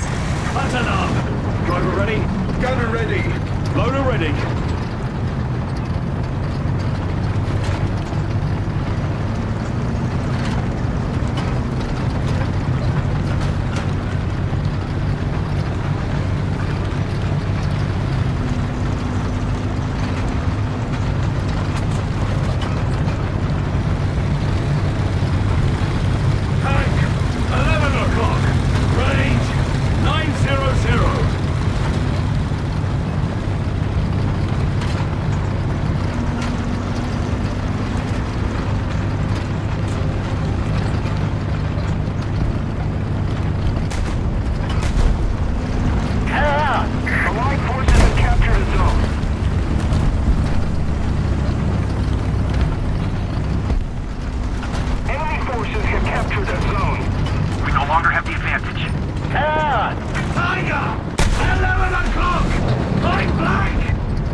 o'clock.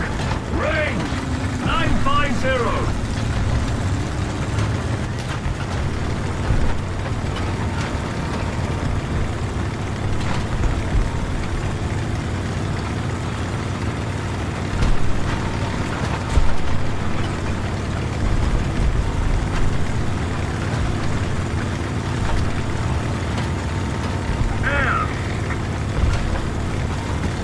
Air! 030. 400 meters. Artillery strike. Coordinates. Delta. 6. Destroy. Delta. 6. Acknowledge. Open fire. Tiger. 12 o'clock. Range 650.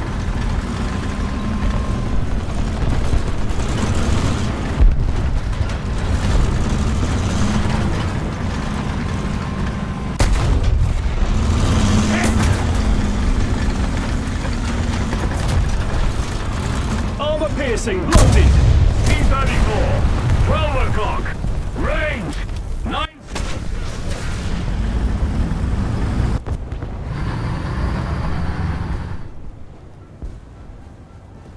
Enemy forces have captured a zone.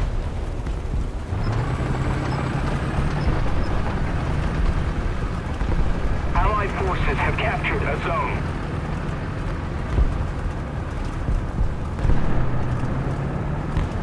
Air!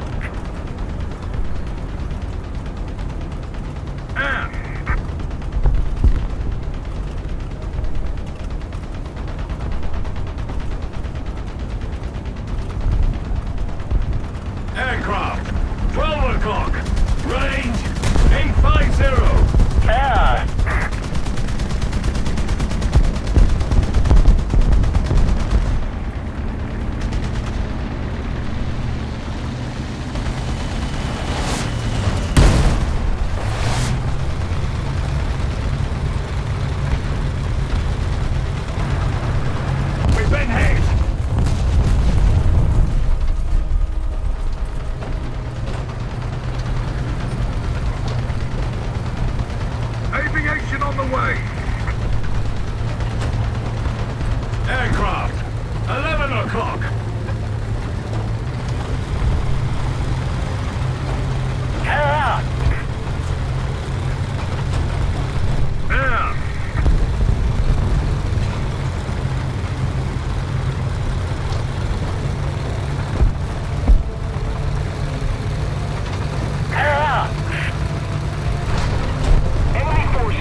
Into your vehicles!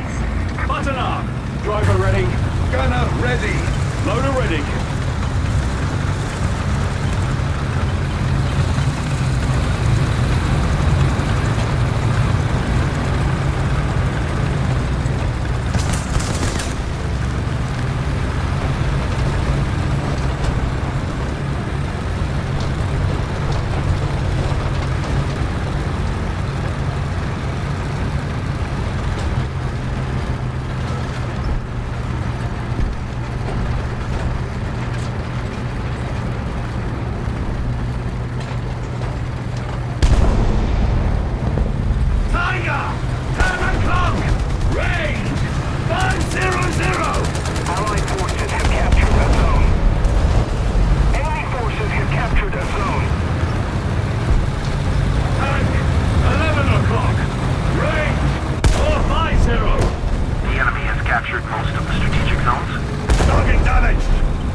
Piercing, loaded.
Loaded! Allied forces have captured a zone. Target damaged!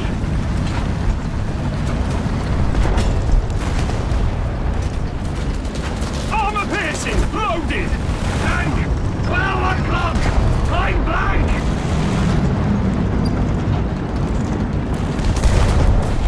Target damaged!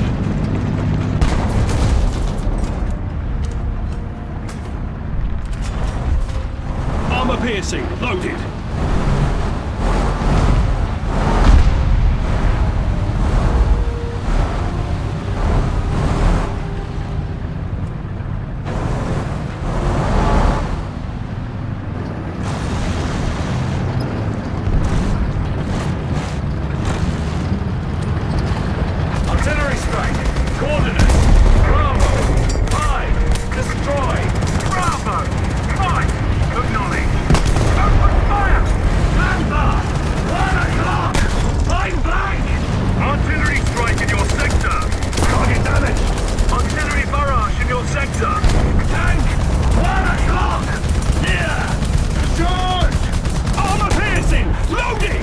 Artillery strike in your sector!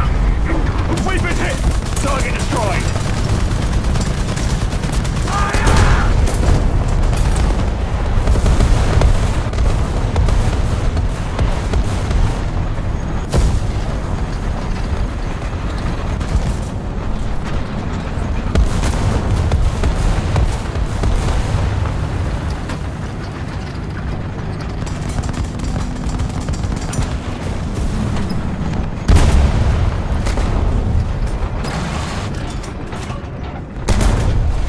Target destroyed!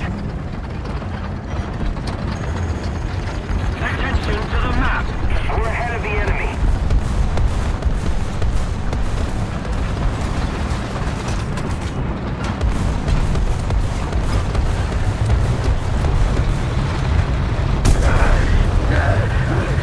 Primer! I'm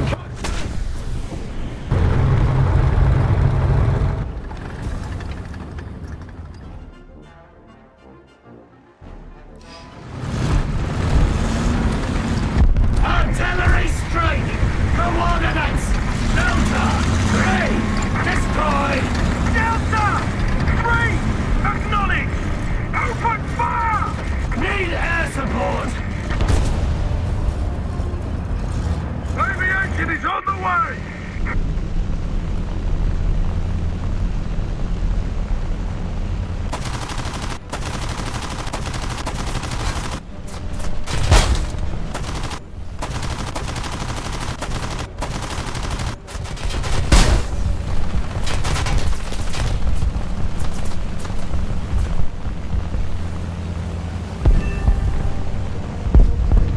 The enemy is controlling most of the zones.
Crew positions!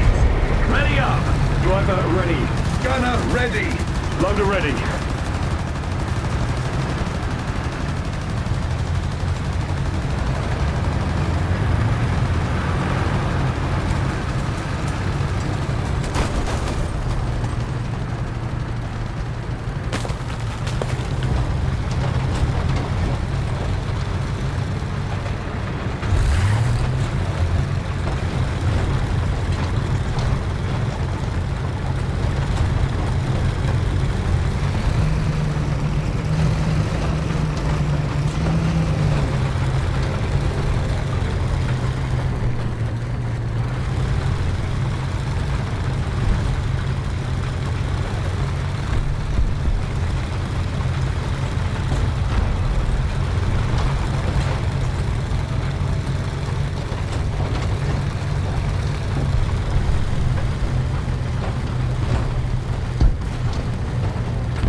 anymore.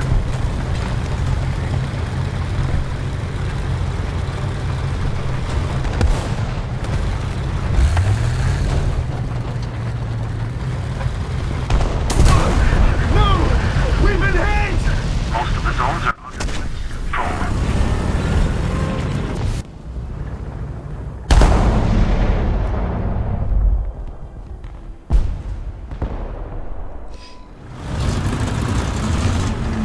The enemy is winning. Artillery strike, coordinates. Delta, 4, destroy. Delta, 4, acknowledge. Open fire. We no longer have the advantage.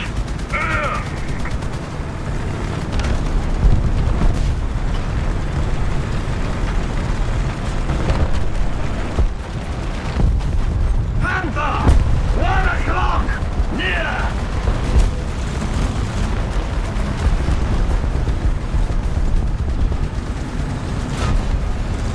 Artillery strike incoming.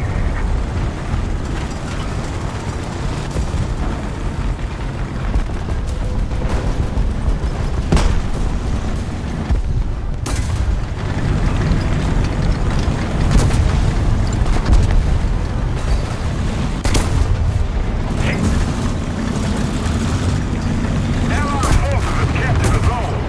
Loader unconscious! Into the designated grid zone.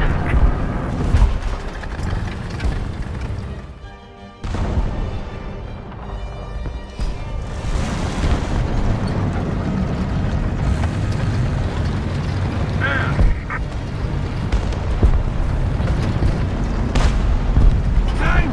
12 o'clock! Range! 350! Tank! 12 o'clock! Range! 300 meters! Panther! 12 o'clock! Point blank! Attention to the map.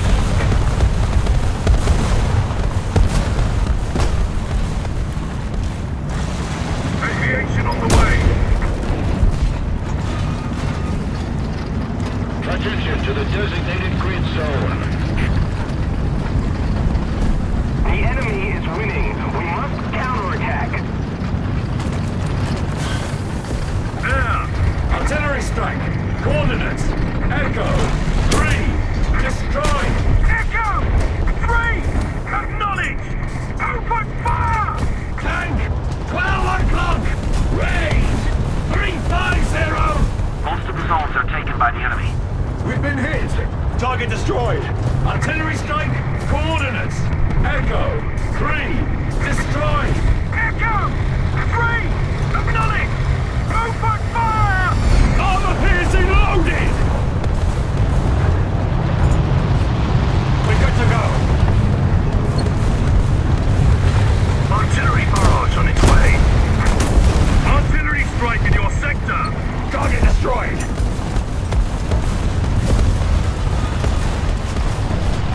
Armor piercing loaded! Target damaged! Allied forces have captured a zone. Artillery strike! Coordinates! Delta! 4! Destroy! Delta, 4, acknowledge. Open fire.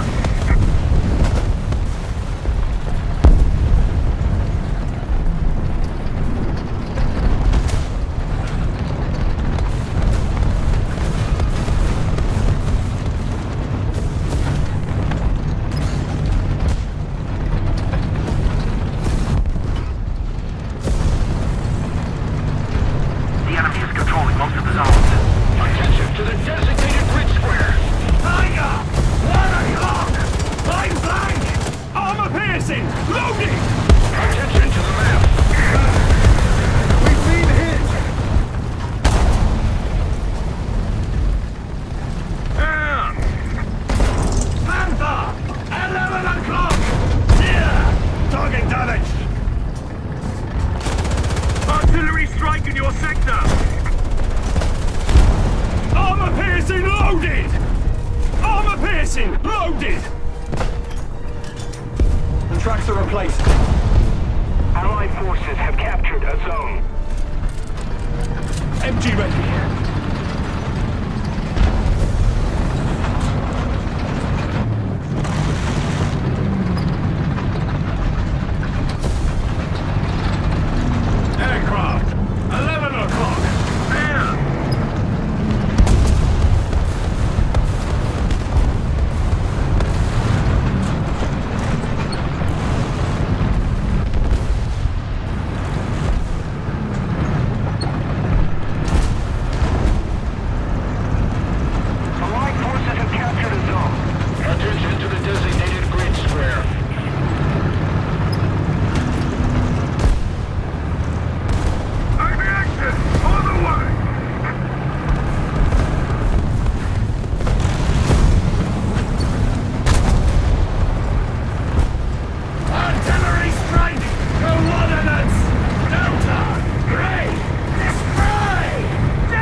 I went to the front lines of the war in Ukraine, but to be more precise, I actually went to the front lines inside Russia, because I crossed over the international border into the Kursk incursion, which is one of the most dangerous 800 square kilometers in the world. We're in Kursk right now in Russia. This is also where over 10,000 North Korean soldiers are stationed, some 40,000 Russian soldiers. This is the direction where Americans just recently approved ATACMS missiles to be fired here. If you're not aware, in August 2024, Ukraine shocked the world with a surprise invasion where they captured a chunk of Russian territory that they've been battling to hold on to ever since. The stakes couldn't be higher for Ukrainian forces, who are hoping to use this land as a bargaining chip in future peace negotiations. Meanwhile, Russia's throwing everything they have at them to deprive them of this leverage. Ukrainian forces have withdrawn from roughly 40% of the territory that they once held in August, from 1,250 kilometers down to about 800 kilometers today. My mission is to speak directly with Ukrainian soldiers to find out what it's really like to operate deep inside enemy territory, to interview Russian civilians who are now grappling with the shocking reality of the conflict arriving at their own doorstep. How has the Ukrainian military treated you? We'll also hear from a high-ranking Ukrainian government official about the geopolitics of the war, and to find out with my own two eyes what's really happening on the ground. If this is your first time watching the channel, welcome. My name is Chris Cappy. I'm your average infantryman. I was a lower enlisted, regular old 19-year-old grunt in the US Army when I deployed to Iraq. This is my first time back in a war zone in over 15 years. On a personal level, this report is kind of my attempt to find closure with my own complicated relationship with war, which left me questioning my role in the conflict. So while I've been away in Ukraine, my team and I still manage to post a new video each week, and the only way I could accomplish this is thanks to Odoo, which is the best all-in-one business management software. It's a must today. Even just my journey to Russia was eye-opening to me, in terms of the logistics and just seeing how the sausage is made. We met early in the morning on the side of the road in the closest Ukrainian city of Sumy. We would travel in a Canadian-provided Senator armored vehicle, which was a blessing and a curse at the same time because it's more protected, but anything worth more than like $15,000 is a magnet for explosive drone attacks, or so I'm told. Броньована техніка цільному ради. Armored vehicles are number one aim. High value target. Yeah.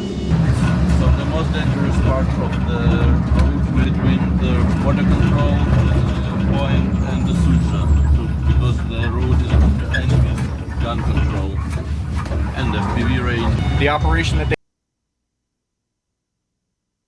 they have here is insane. Just seeing the amount of material and manpower that they're pumping into this region is very impressive. From what I observed, is that for as far as the eye can see, logistics trucks carrying fuel, water, food, ammunition, and troops into the fight 24/7 day and night. I was surprised to see that about 70% of the logistics vehicles I observed in the Kursk direction are a hodgepodge of repurposed civilian cars and trucks. They often repainted them matte green and slapped a few triangle symbols onto them to show that they're military related. We drove from Sumy towards Kursk, which is roughly 60 kilometers away. We set off along the same exact supply route that sustains troops at the front. There's only one way in and out of Kursk, and there's a choke point that's been zeroed in by Russian artillery fire. The enemy made more than 13,000 cells in this area, so this is the So we're crossing over into the Russian territory now? Yeah. Already Russian territory. We just crossed the border into Russian territory. We're in Kursk now. And this is, I think, one of the more dangerous parts of the trip, going to Suja. We were now well within Russian artillery and FPV drone range, and this section, this choke point, entering their country was a main target for strikes. This is my first time in Russia. Probably one of my last times in Russia, because I don't think that they're going to let me into Moscow after this. I was warned by Ukrainian officials that by choosing to report from inside Russian territory, I'd now be put on a list by the Kremlin and potentially arrested if I ever traveled to a country that's friendly to them. I was advised to not go to Venezuela or Uzbekistan anytime soon. This was an intimidation tactic to make journalists think twice about drawing attention to a part of the war that's seen as kind of embarrassing for Russia. So here we should be very fast.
Are we getting out now?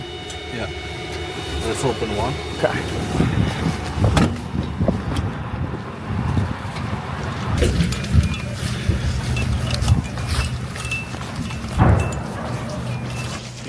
Nice to meet you.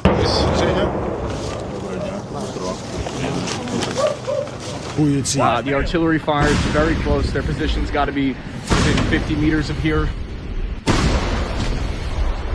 I could see how the Russian civilians were desensitized to violence. They didn't even react to the artillery rounds. Although I'll admit I was a little bit rusty and it did scare the fuck out of me. Can I ask you, do you have everything you need? Do you have food? Do you have water? Medicines are needed. My wife is diabetic. She needs medicine. Well, there is food left. We bring water from the well. Yeah, they have food, they have water. How has the Ukrainian military treated you? It's normal. The guys are normal. Well, they don't touch us. Now everything is fine. The guys are not aggressive. Pay close attention to what the Russian civilians' reaction is to this explosive drone flying overhead. Is that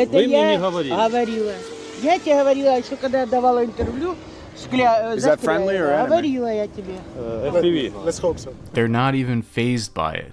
While we were speaking with the Russian civilians, I could hear Grad rockets impacting a couple hundred meters away. Just an everyday reality they live with here. How much aid did Russia bring? How much insulin did Putin give you? How many candles, matches? How much did he give you? I'm telling you again, if Russia would come here, it would provide assistance. But Russia is not here. So aviation bombs, I think the Cab 500 or one of those aerial bombs came through here and just blew up a number of these buildings. Russian aviation bombs did this to their own residential areas here in Kursk.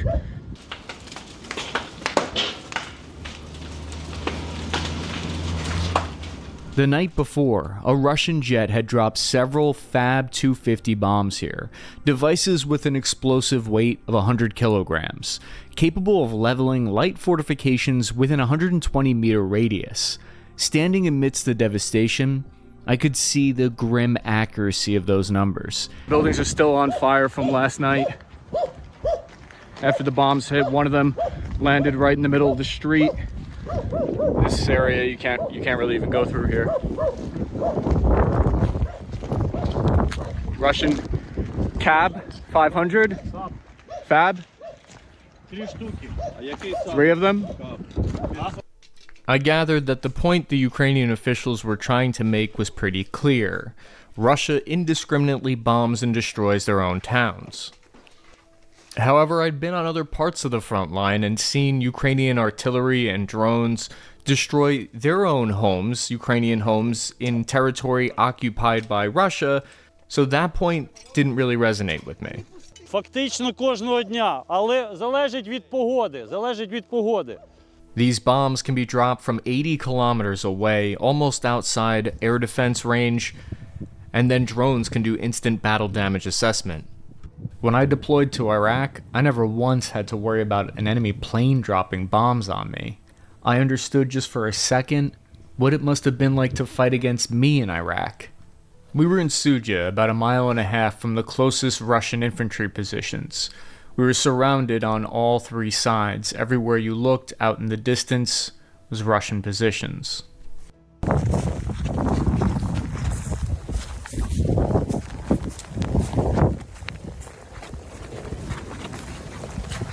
I'm here with the 47th Brigade. We're at where they've left their vehicles before going into battle in Kursk, and we're going to talk with them about some of their operations, how they run missions, lessons that they've learned, and just try to get as much insight from them as possible. I can't say where we are. I can't even hint at it. We're going to blur out this location because this is where they infill to Kursk from, but we can say that this is where they come to do some routine repairs in between missions. What type of targets are you facing mostly? Is it infantry or vehicles? Dugouts. We're facing everything in large numbers. It depends on the task. BTR or BMPs are driving at us. It's not a problem for us at all. They send their punished ones, or cannon fodder. Shoot 15 fucking times at them, and that's it. There's no enemy vehicle anymore. Guaranteed annihilation. This combat footage of them in Kursk shows why the Bradley has become the most famous vehicle in this war. They're laying down suppressive fire with the 25mm high explosive cannon rounds, and then they pop smoke when they get out of the tree line into the open so that they can't get hit by enemy anti-tank teams.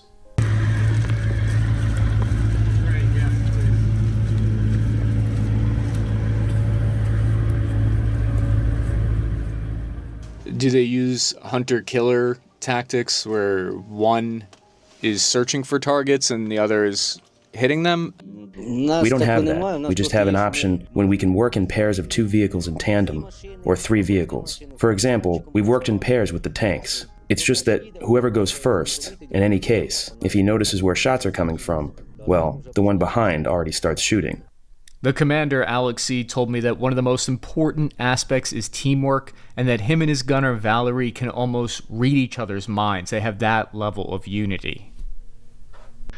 We see them working alongside an American M1 Abrams tank inside Russia here. This is a textbook assault tactic, covering down on one another and choosing the best weapon system for each target. Despite this, and despite the fact that the Bradley's beloved here, it's still very old technology. A lot of the systems they're using are still from the 1980s, and they're missing some key features like the Commander Independent Viewer that can point out targets as they go. They use their own navigation map system for marking enemies on a separate tablet screen instead of the United States electronics.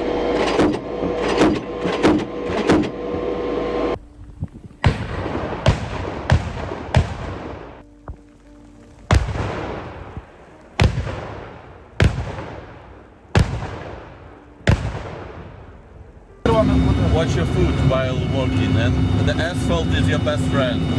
Watch your foot because there could be mines? Yes, like remote mining, something like node exploded.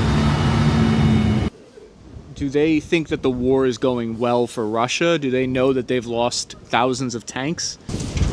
No, they don't know details at all. The only thing they know is that Russia is liberating Ukraine. But we faced here that people are very afraid of talking what they really think. You could be punished in Russia. The Ukrainian infantrymen that I spoke to didn't paint a rosy picture either. They were very honest and direct about how dire the situation was on the front and how they were losing territory and that the conditions right now are certainly not in their favor. Can you ask them, are they happy to hear that the ATACMS was approved?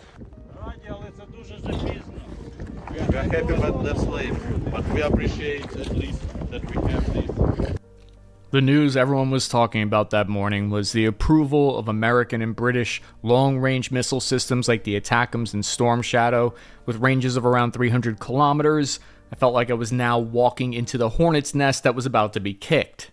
That morning, as I was on the ground, Ukrainian forces launched a precision strike using Western-supplied long-range missiles into Kursk. 12 British-supplied Storm Shadow missiles flew over our heads. They were launched from 6 of Ukraine's Su-27s. These missiles hit targets 30 kilometers north of me. They targeted a Russian command outpost located in the town of Marino.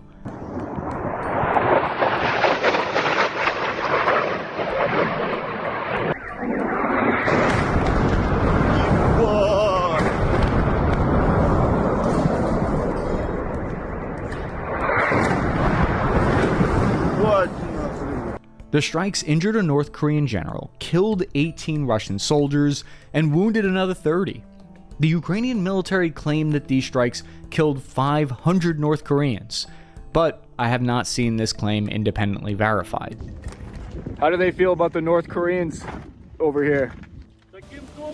They will be fertilizer for Ukrainian soil. Through United 24 Media, I was able to speak with the head of the office of the Ukrainian president, Mikhail Podolak. He was famously one of the representatives of Ukraine at the initial negotiations with Russia. Did that surprise you when you learned that North Korean soldiers were going there? What implications do you think that has for the wider war? We're simultaneously fighting against Iran, which is providing material help to Russia, against North Korea, which is providing material and manpower support to Russia and against Russia, with all of its military complex. So if our partners will, after all, provide the necessary weapons and time, then we will come to a fantastic and just end to this war. Later, Russian President Vladimir Putin would even confirm that the strikes had indeed hit a command outpost and killed Russians. American provided ATACMS missiles would later fly and hit Kalino Air Base in Kursk, where the Russians were flying close air support from.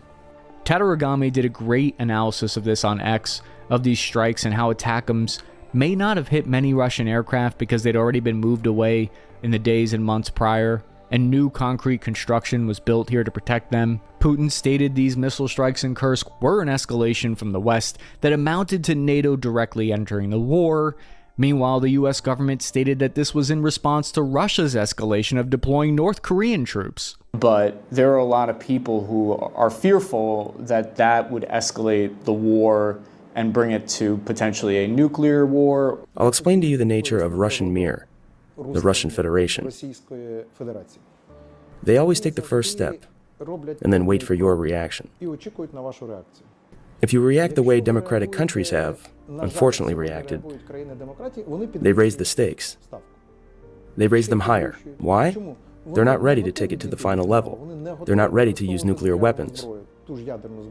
But they're prepared to bluff to get everything. They're ready to scare you.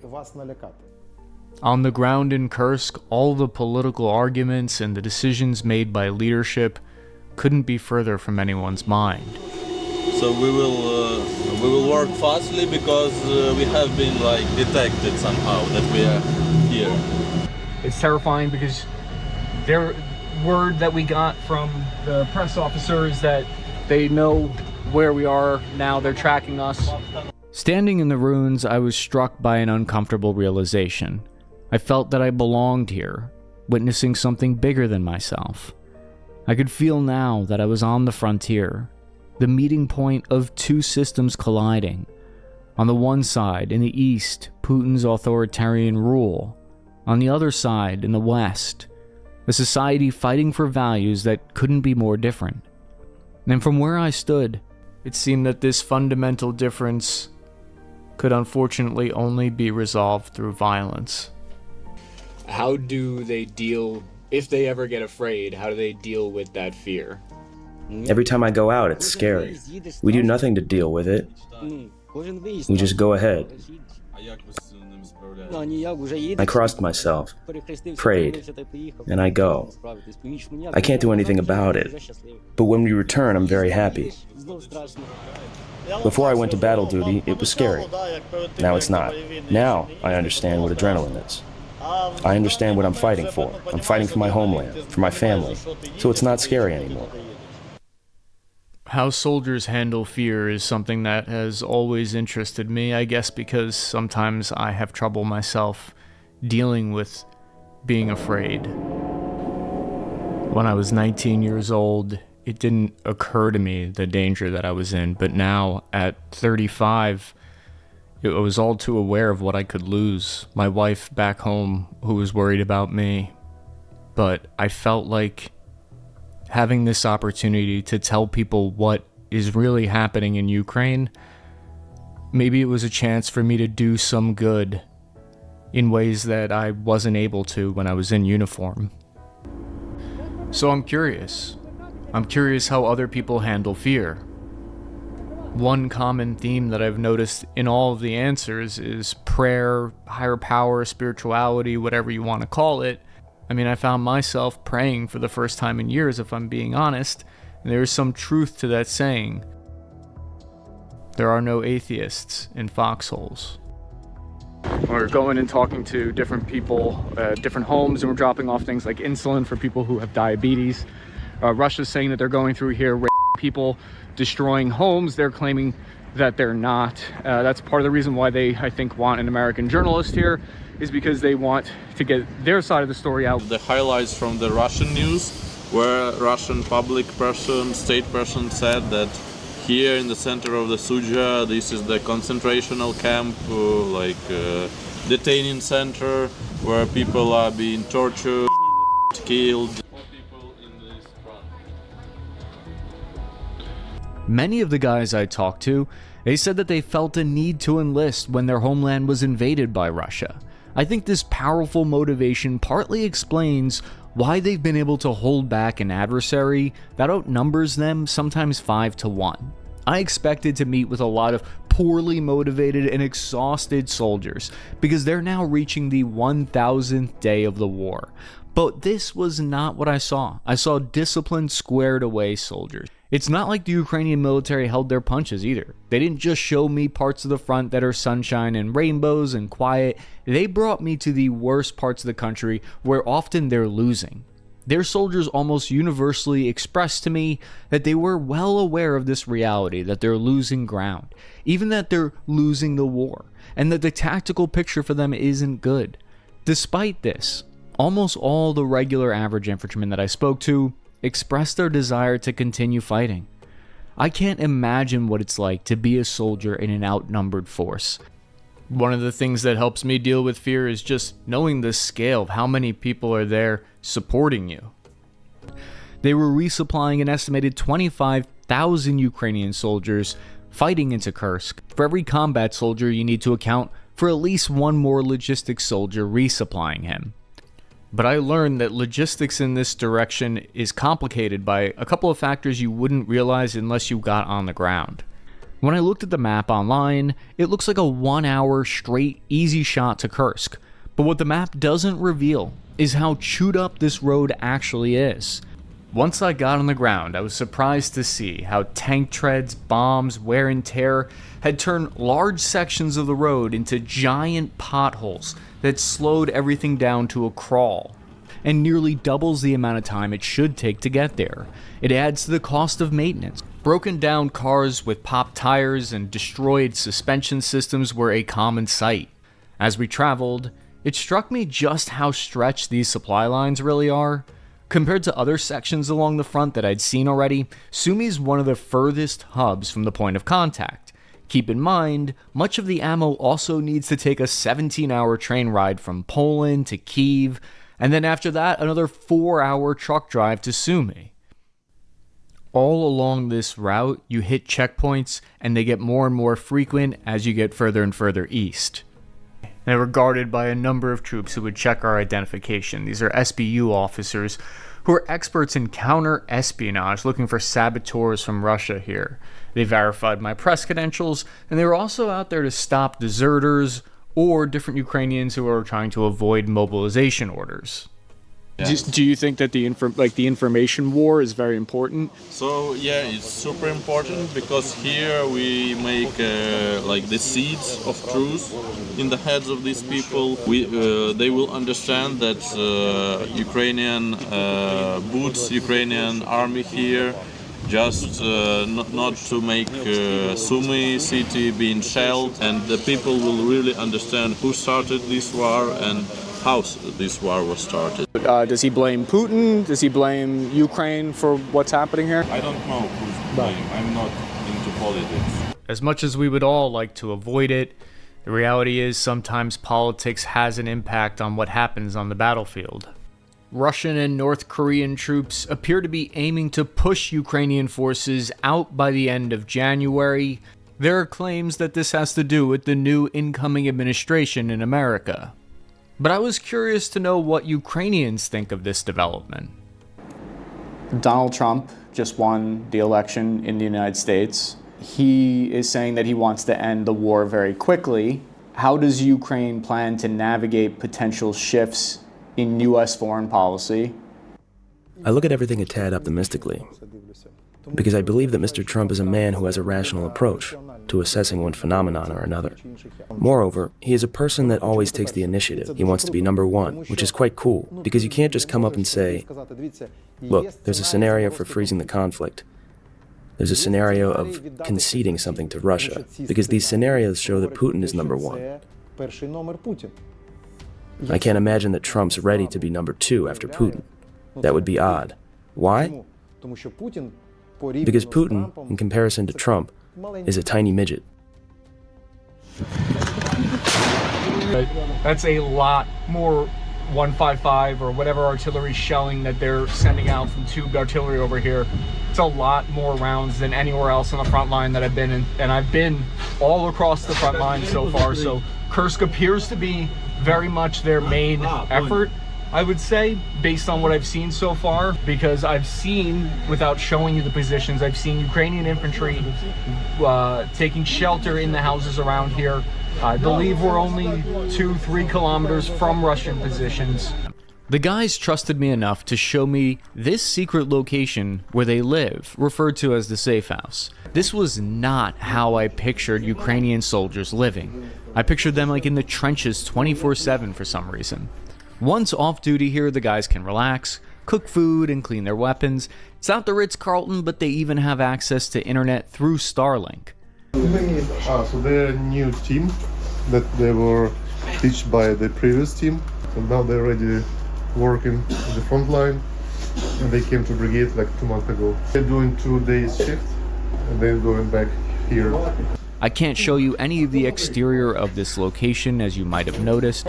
I blurred some parts of the screen out, and this is because Russian forces have used video footage like this and photos to geolocate the position, and then they add that location to their missile list for future strikes. Yes, that's right. Some people have hit lists, Russia has missile lists. What are most of the weapons that the guys use? Is it mostly Western? They only using it at the situation. Oh. It's like an artillery battle mostly? Yeah, it's like a... Yeah. 25th Bushmaster. What I can tell you about how the regular infantry live here is that they find an unassuming house, one that's been evacuated, and then they set up shop. This is actually true for both sides in the war, because the second you set up a traditional military base, like the one I lived in Iraq, you're asking for a missile straight to the teeth. You might as well raise a giant red flag that says, "Shoot me, please." The only way I was able to get access to this safe house and Kursk in the first place was thanks to United 24 Media, so I recommend you subscribe to their YouTube channel if you want to learn more about things like this. I was definitely not expecting to see soldiers even have the opportunity to head back to the city to spend time with their wives and family. That part shocked me. 1 minute you're taking artillery fire, and the next you're sitting down at a nice restaurant eating a gourmet meal with your loved ones, the very people you're trying to protect. I have to admit, I had this preconceived idea going into this thinking that all the soldiers were on the zero line all the time, like 24/7. But I've since learned I couldn't have been more wrong. Oleksiy revealed to me that him and his team spend about 2 days on the front in combat before they're then rotated back to what's called a safe house. It's a one-on, one-off system where one Bradley is deployed while the other is back at the safe house. They bring the infantry to the zero line, drop them off, provide fire support with the cannon while they're on the ground, and it's not like they're on the front for years on end. They're rotated off the front entirely. Battalions spend half a year running this routine, and then they're rotated off back to the rear for training and refit. What I'm talking about here is a very important military concept known as operational tempo or op tempo. It means the rate at which missions are conducted during a campaign. You have to balance speed with downtime in order to sustain and outpace the enemy.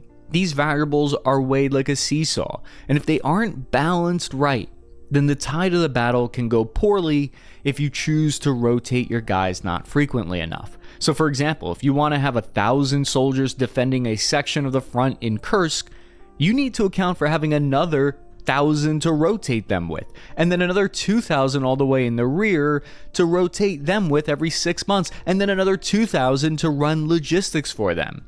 The same considerations and limitations for missions is also true for Russian forces. These considerations are doubly important from the Russian perspective, especially operationally, because they're on the assault in Kursk for Russia. So many journalists even can go here because their editor's policy is they can go out through the border without the permission. Some teams came and then changed the decision and asked that, can you delete your footage you made? We haven't been here.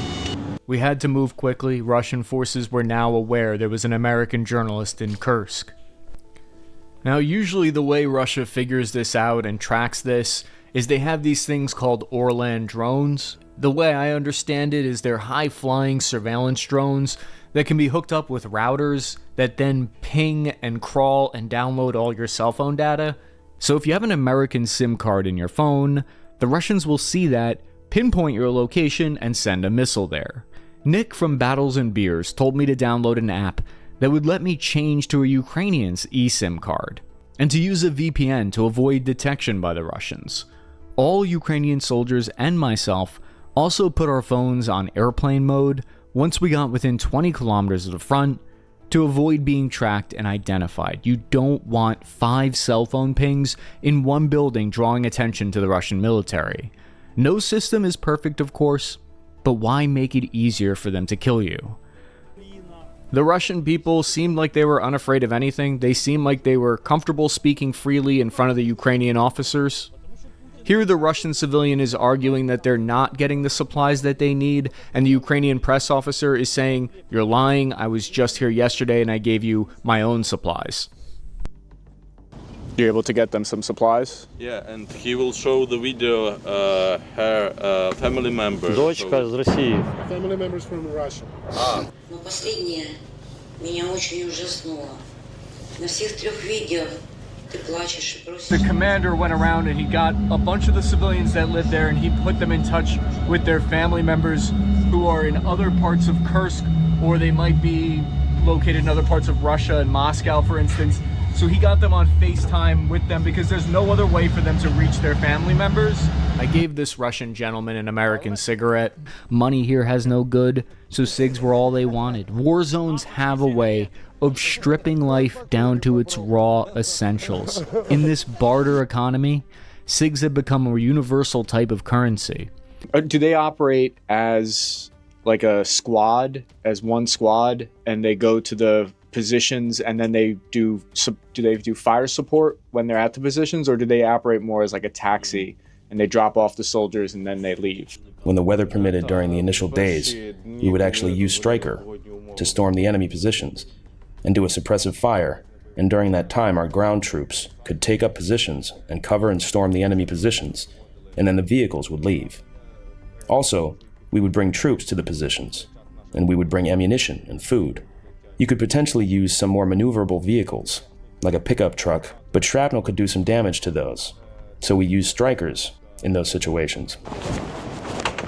I'm here with the 80th Airborne Brigade in the Kursk direction. They have the American-provided Stryker armored vehicles here with a Browning 50 caliber machine gun on top.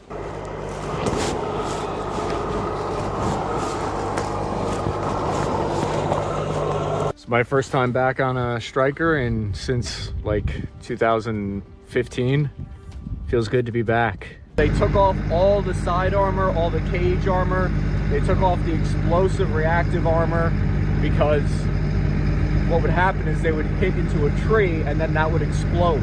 I'm not forcing you to go anywhere. I'm offering you an option. You either agree or disagree. I, according to international humanitarian law, I have no right to force you. I'm offering you this option, that on the day of the evacuation, a car will come to pick you up here. And from here, you will go straight to Sumy. They say that they're providing opportunities for these people to evacuate if they want to, but it appears like the people that are here right now are the people that do not want to leave. They've written on each of the houses, they're letting people know that they're there and that they're civilians, hoping that the drones and the artillery will see those markings and not hit those buildings. It says here on the wall that their mom died and that they've moved to another location. Communication in this war zone had devolved to the same age as the barter system. Private messages written onto public walls with the hopes that they would reach the intended eyes. Even navigating here is a challenge in ways I didn't expect. I found my GPS system on my phone was frequently jammed by the Ukrainian military. One moment you're looking at Google Maps, the next your location has been spoofed and you think you're 200 miles to the east, or the signal's completely down from friendly electronic warfare. But one thing working in Ukraine's favor is that the Russian military, from their perspective, they have to travel almost twice the distance, 120 kilometers, in order to truck supplies from their closest city of Kursk. However, both sides face a major challenge. There is really only one main two-lane road that travels to the fight and back. This severely limits your options and creates a dangerous, vulnerable choke point for attacks. Both sides are funneled into predictable movements. Then, two Russian women suddenly walked past us crying. I followed them to their half-standing homes. What I saw there made me emotional in ways I hadn't been in years. The women told me they'd lived in this house for over 20 years. I couldn't imagine my entire life being suddenly destroyed in front of me like that. The destruction would now force them to abandon their homes in search of the communal shelter.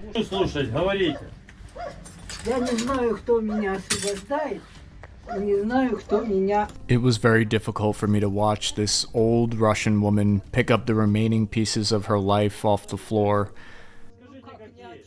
I couldn't help but think of my own grandmother, who had survived some of the first aerial bombardments ever during the Spanish Civil War.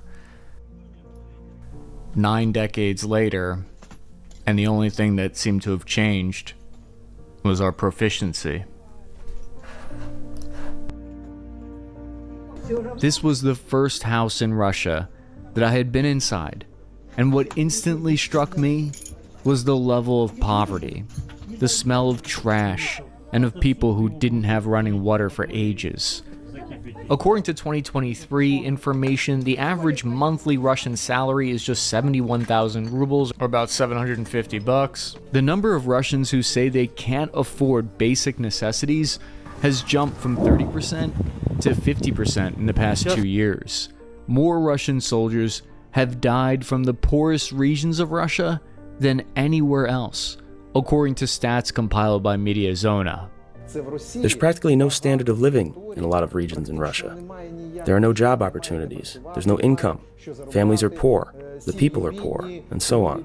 So you take a poor population that nobody cares about, that can't realize its potential, and you send them to war. There you can do whatever you want, kill, rape, and pillage this country. And people are going, firstly, to earn money they would never have made in Russia otherwise. Secondly, they can pillage Ukraine. And both Russia and North Korea are ready for war. But the modern world isn't.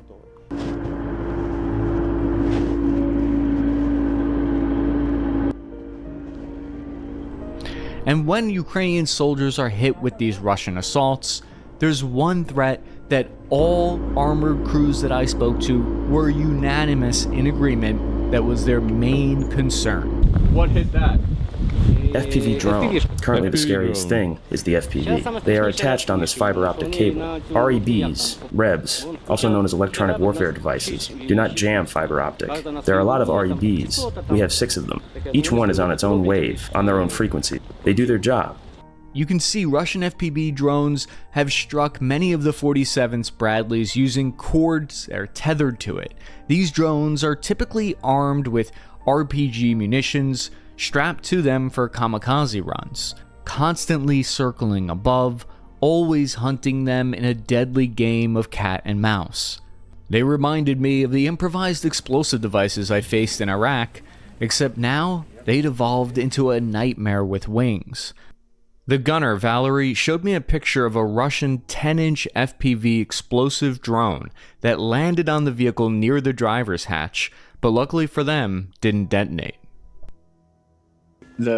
Speaking of the FPV drones, how does the armor stand up to mines and FPV drones, the threats that they face here? What we personally faced is FPV, but it didn't hit us directly. We got shrapnel from FPV, but we don't know what kind of explosives it had. It holds good against the mortar rounds and artillery if it hits somewhere about 10 meters from the striker. The armor does well with any shrapnel. The armor is good here. Even with regular rounds, the bullet gets destroyed in the first layer of the armor. First it goes ceramic, with rubber, then metal, and another layer on the inside, so the troops inside are very well protected.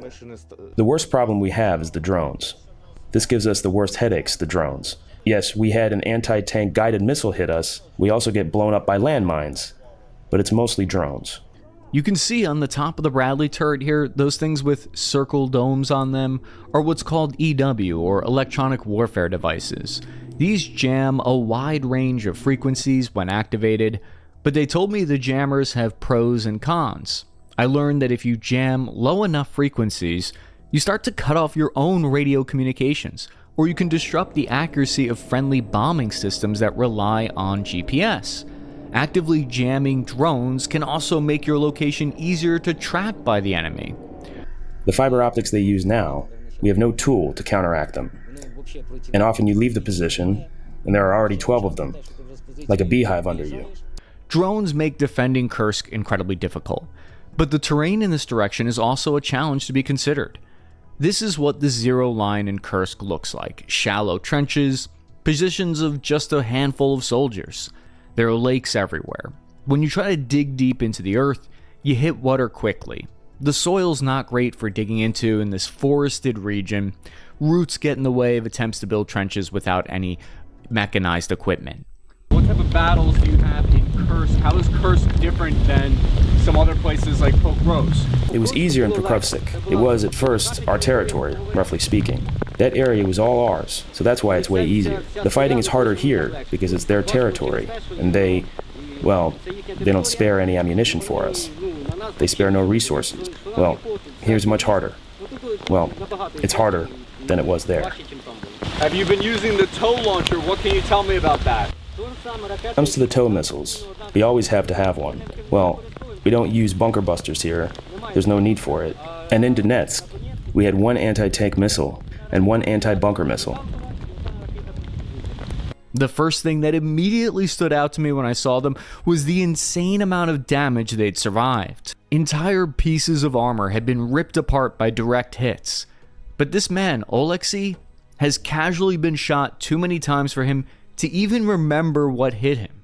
You can see they've taken all kinds of shrapnel and hits to the side of the vehicle, and that the paneling has protected them from. This is partly thanks to this piece here called the Brat Dynamic Protection Armor Kit.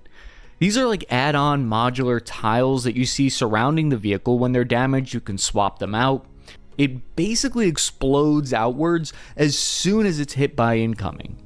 What other threats are they facing? Mortars, artillery, Lancet drones. There's never been a time when a vehicle arrived and nothing flew in to get it. Everything is attacking this Bradley. When you're in the muddy season in Ukraine and you need to get to a austere location, a remote spot where the enemy isn't going to be able to spot you from overhead with drones, and they're not going to be able to drop bombs on you. Operating in these muddy conditions does come at a maintenance penalty, though. Sometimes the mud can destroy the tracks, requiring replacement. How is the maintenance on the vehicle so far? Do you have all the parts that you need?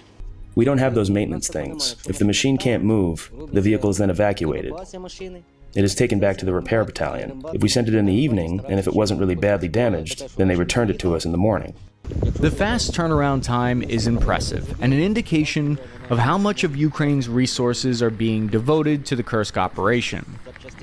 The United States has gifted about 300 Bradleys to Ukraine. That's an estimated value of roughly $600 million.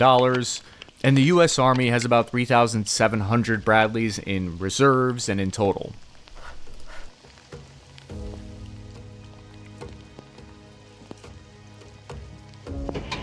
Russian state media, the TASS news agency, and some private Telegram journalist channels were putting out information that Ukraine had set up a concentration camp in Kursk, so I went to check out what that was all about. According to the officer, at least 2,500 Russian civilians were left in the occupied part of Kursk, all of whom needed to be cared for.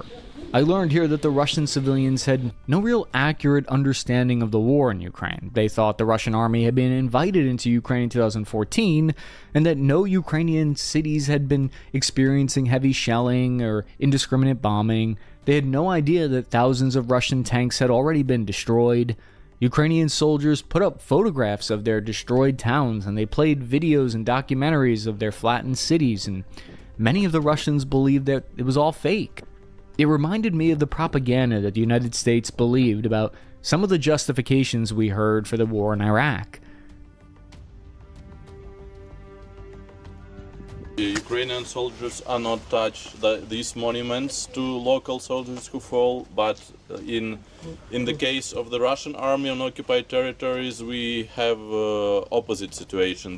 So they come and they desecrate your monuments? Yes, like that. This is just my personal belief here, but I think there were a lot of lies about weapons of mass destruction that convinced the nation to invade. At the same time, this isn't surprising to me. Most of these Russian people here in Kursk are elderly, poor, and uneducated. Their lives are entirely focused on making ends meet, not learning about the intricacies of geopolitics of wars. These people are likely not a good representation of what most Russians believe. Still, it does give us important insight, because many of the Russian soldiers who are fighting on the front lines come from similar poor regions.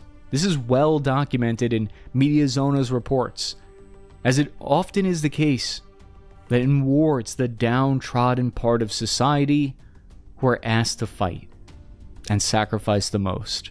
My fixer, though, he became angry. He heard the Russian civilians talking about how hard life was since the start of the war in August. He told her, the war didn't start in August. It's been going on far longer than that. I asked and found out that Ukrainian forces claim to have requested a humanitarian corridor multiple times from Russia so that the Russian civilians could be returned safely to Russian territory. But the requests were repeatedly denied by Moscow. From a cold, military calculated point of view, I could understand probably why. Authorizing a humanitarian corridor means a ceasefire, and a ceasefire in turn means it gives your adversary time to dig in deeper. The reality of defending Russian advances that outnumber them in Kursk means that Ukrainian troops have had to adapt their tactics and rely heavily on mobility to cover vast areas of contested ground. To solve for this problem, Ukraine has turned to the Stryker armored fighting vehicle. When I spoke to the commander of the vehicle, he revealed that there are some downsides to the Stryker that he wished was improved. Compared to the BTR, it's very finicky, so the tires, the run flats are really great. They'll get you back to base and it's very survivable, but the problem is that the vehicle's tires are constantly needing to be replaced. They also say that they're constantly needing to go into the shop and get things fixed for the vehicle, and that it's hard to get Western parts here, and that they need more spare parts in order to continue their mission effectively a lot of times. It felt great to be back in a Stryker. I felt a little bit like I was living vicariously through these guys. Sometimes you miss being in war, even though it's traumatic and awful and you don't want to be there. There's aspects of it that you miss, like the camaraderie, the equipment, the gear, but for some reason, Ukraine, it felt different being there. It didn't feel as traumatic because it really did feel like this was a justified cause. There's also a feature where we have to take it off ourselves, because this space is useful for putting mines, so they can grab them quickly when they need to secure a perimeter. It's nice that it's out of the way, because all they hold in their hands are a rucksack and their weapon. They've done some interesting missions with like dropping off landmines, something that I hadn't pictured for the Striker before, where they go into open fields and they've just dropped off tons of landmines to prevent Russians from advancing. Would he prefer a Striker or a Soviet BTR? Every vehicle is different, but when it comes to speed and armor, of course I prefer the Striker. But Strikers weren't made for the combat that we are in, like moving through woods. Sometimes the side can hit some branches and get jammed, and then I have to get out to get the ammunition out, or fix up the remote weapon station. So I just don't think the Striker was made for these conditions. It was more made for open areas of combat. I do like the aiming computer module, and the Browning. Mostly we use the remote weapon station, because the eye doesn't have the same focus as a camera does, so it would be harder to hit the target. With the weapon camera, I can see their heat signature, and I'm able to see a vehicle from 1.5 kilometers, like it was only 100 meters from me, and I can see where my round hits, and I can also adjust my shooting a bit. Also, the Browning is pretty good as far as servicing. It only requires some cleanliness and oil. If you clean it and put some oil, it'll work without any flaws. Only negative side, it has a small belt of 200 rounds, and it's only enough for 1 minute for combat, and sometimes would be nice if it had more. I came here to learn, but here's something I could actually help them with. I sent the unit instructions on how to fix that problem. There's a trick that you can do to increase your ammo capacity on the Striker to 500 rounds, twice the amount, by welding 2 ammo cans together. According to the leadership in their unit that I spoke to, 6 of their Strikers were seriously damaged by direct hits from drones, and no soldiers were seriously injured in those strikes. For one, the thermal camera and weapon station are knocked offline very easily, even by the smallest amount of shrapnel or too much mud and dust, and having to get out from under the protection of armor to reload isn't really an option in this war. I learned that the way casualty evacuations work in Kursk is there's a stabilization point located away from the front where they focus on stopping the bleeding. This is like a level 2 trauma care equivalent in the US military. Once that's achieved, the casualties move to something closer to the equivalent of like a level 3 or 4 care, which would be an actual civilian hospital. But the battle in Ukraine isn't just a fight between ideology of the East and West. It's also a fight against tank design philosophy of the East and West, and Kursk has turned into a proving ground for these machines. Among them, the M1 Abrams is a symbol of Western military aid, which has taken center stage, but not without controversy. We're here at a nondescript location in the middle of nowhere, Ukraine, where I'm with the Abrams units that are back from the front line. They're refitting, getting their Abrams fixed. Can you walk me through the day in the life, what your typical routine day looks like as an Abrams crew member? There's a lot of enemy vehicles in the Kursk direction right now. We are fighting at a distance of 2 to 3 kilometers now. Well, it's also the case that we shoot infantry in the tree lines. We can arrive at a point when the enemy is 150 to 200 meters away from us. Whatever the order is, we work accordingly. What can you tell me about the combat operations in Kursk? We received those tanks from the start, without uranium armor, and it happened that enemy shots burned right through our frontal armor, and we were losing people because of that. But right now, on our own initiative, we hung extra armor. After that, the survivability of the crew and the armor itself improved. It would be great if we had uranium armor as well, so we survive as best we can.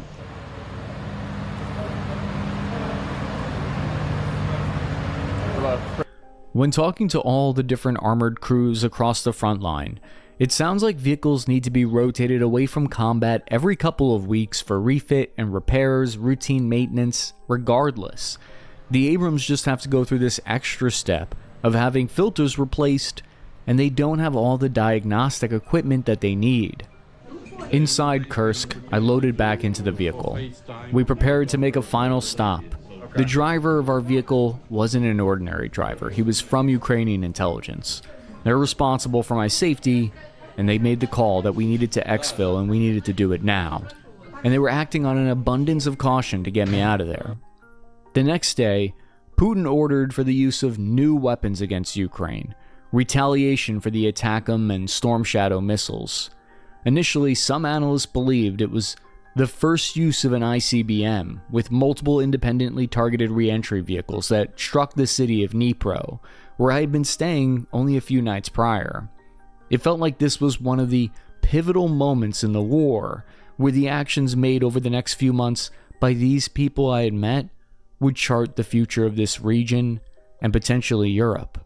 What specific conditions does Ukraine seek to get out of a peace agreement? Do you need security guarantees? What would that security guarantee look like? Would it be European troops guaranteeing it? What will happen next? Look, the Russian Federation is a classic authoritarian country with a very rigid Putin-esque vertical leadership structure.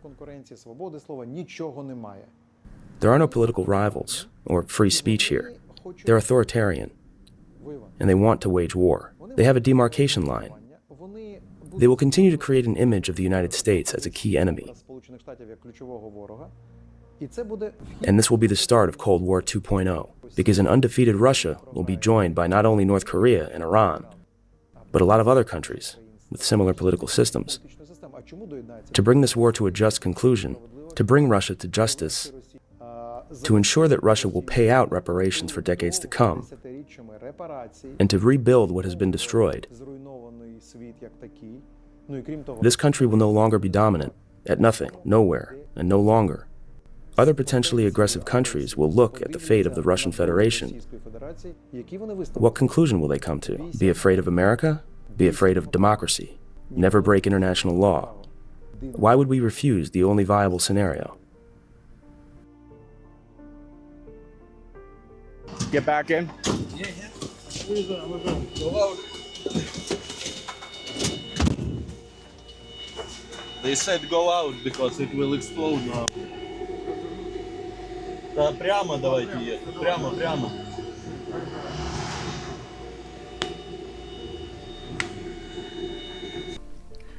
It was time, due to the security situation, it was time for me to get the heck out of Kursk. As we gunned it through Kursk, I saw foreshadowing of what was on the horizon here. My journey back west had begun. It was 4 hours to Kyiv, where I would hop onto a train and take an 18-hour train ride to Warsaw, Poland. Due to the war, there are no flights in or out of Ukraine. The further west, away from Russia I traveled, there was a noticeable shift, a clear difference that stood out to me.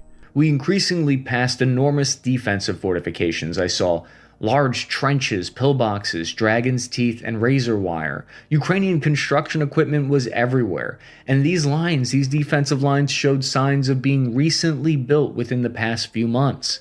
I observed multiple layers of these new defensive fortifications, preparing for a future fight in the Sumy direction if it were ever to come. The prosperity of the West stood in stark contrast to Russia. By the time I entered Poland, most all the houses and buildings had been renovated and given a new coat of paint. When I deployed to Iraq, I went into it thinking this was a just war. We're helping the people gain freedom from Saddam. But I learned pretty quickly this is not what people really wanted. And I had to go to Iraq to learn that. I had to go on the ground and experience it in order to really truly understand it. Before going to Ukraine, I was worried I was going to have a very similar experience, where I was going to meet a bunch of undisciplined, unsquared away soldiers who did not want to be there, and I thought I might be let down by what I thought the war was compared to what it actually was. Just like in Iraq. My travels through Ukraine, speaking with the people here could not have been more different of an experience. These people want the help. They want their sovereignty from Russia, and they're willing to pay a high price for it in blood. They want to associate and partner with Europe, because they can clearly see the prosperity that it affords those nations. However, from Russia's point of view, allowing Ukraine to freely associate is not a luxury they can be allowed to have. From Russia's point of view, Destroying their statehood and absorbing Ukraine would be a massive boom for their prosperity, and from their historical view, Ukraine was never really a nation anyway. One of the most frequently asked questions that I get since I've gotten back from Ukraine is, do I think we should continue pouring money and weapons into this country? No, I don't think we should endlessly drip feed them money and equipment forever. No, I don't think we should endlessly drip feed them money and equipment into eternity. This is the worst of all possible worlds, except for maybe some in the military-industrial complex. We should give them what they need now to end this war on favorable terms for them and reach a ceasefire as quickly as possible to stop the dying and stop the waste of resources. Personally, and this is just my personal thoughts, I believe we should give them what they require now to stop Russia from advancing, so that Moscow doesn't assess that they can continue to gain leverage by pressing forward, to stop the suffering, to stop the dying, and to start the process of rebuilding. I have some more final thoughts, but first I need to give a huge thanks to my amazing wife, Caitlin, who was extremely supportive throughout this entire really, really difficult process. And I love you, Caitlin, and thank you so much for believing in me and trusting me. And I also huge thank you to 511 Tactical Gear, because they gave me all the equipment you see, like the plate carrier, my boots that were like amazing for the mud there. Honestly, cannot thank 511 enough for the help that they gave me. Thank you, Mom and Dad, for all your help and support through this. I love you guys. United 24 Media, who they're an outstanding organization that I really recommend you go and subscribe to them. And I need to thank you guys, because I never would have had this opportunity to do this without you, because I know if you're anything like me, you want to know what's really happening there. And so I thought you guys would appreciate this. So I hope you did. I hope I did right by you. A huge thank you to our creative producer, editor, just all around outstanding coworker, Michael. I owe a lot to his contributions to this. Also, thank you, Augie, who did a lot of the voiceover narrations for the translations. Thank you to everyone who helped with translating the different interviews. There's just everyone and anyone who I might have not mentioned. Thank you for being on the team and making this possible. Huge thanks to Odoo. I really appreciate the support that you guys gave me on my journey through Ukraine and to help manage tasks while I was away. And now you guys in the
Crew positions.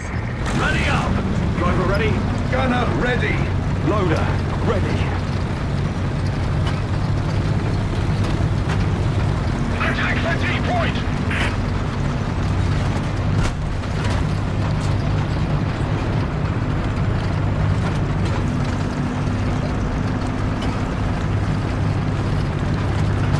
Attack the D-point. Negative.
To battle! Batten up! Driver ready. Gunner ready. Loader ready.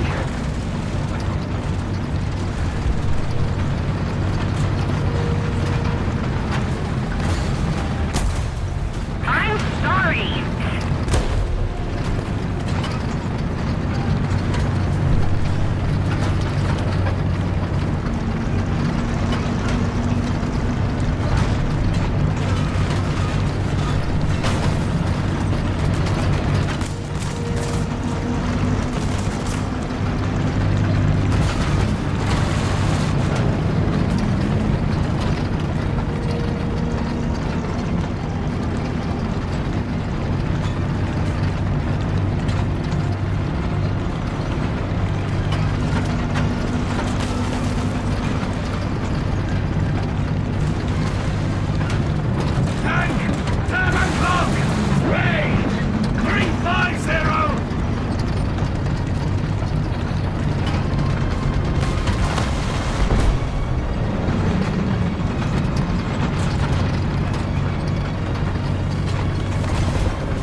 have captured a zone.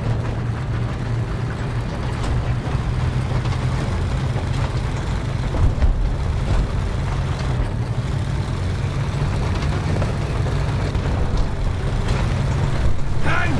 12 o'clock! Near!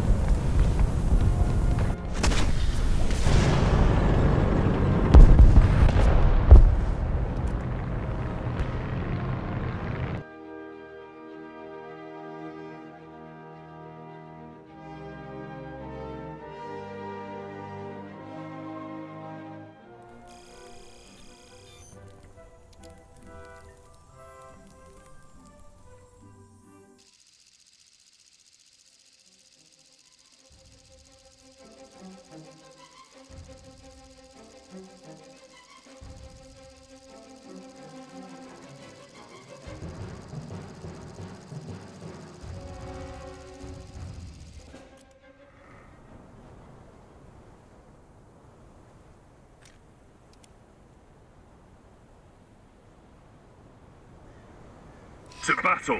Batten up! Driver ready? Gunner ready! Loader ready!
Target destroyed!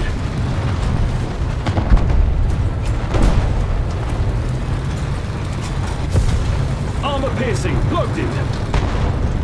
Tank! 11 o'clock! Near! Tank! 11 o'clock! Point blank!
Charge fire! If we don't do something fast, the enemy will win.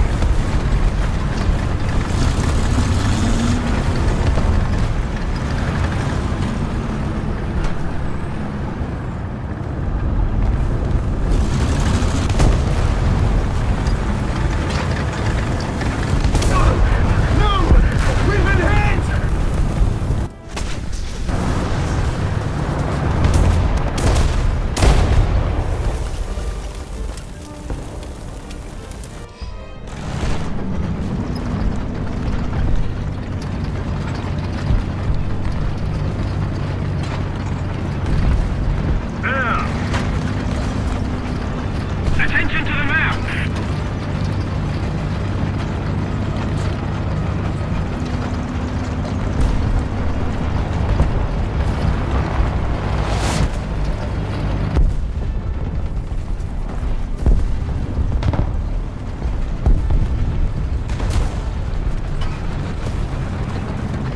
Tank! 11 o'clock! Near!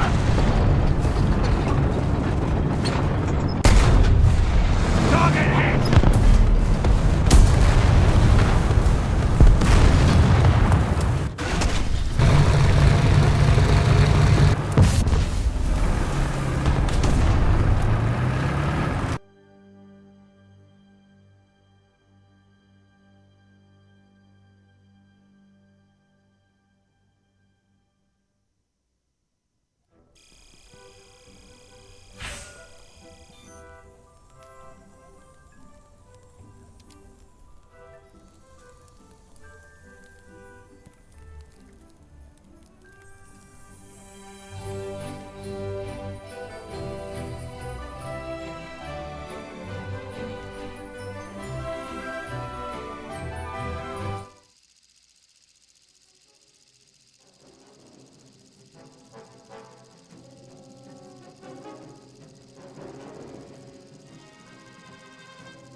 To battle!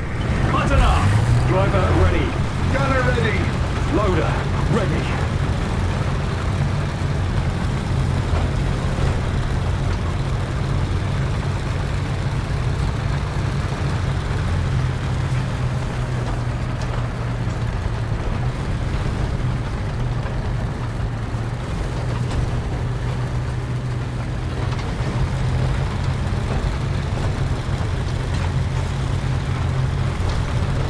Need cover!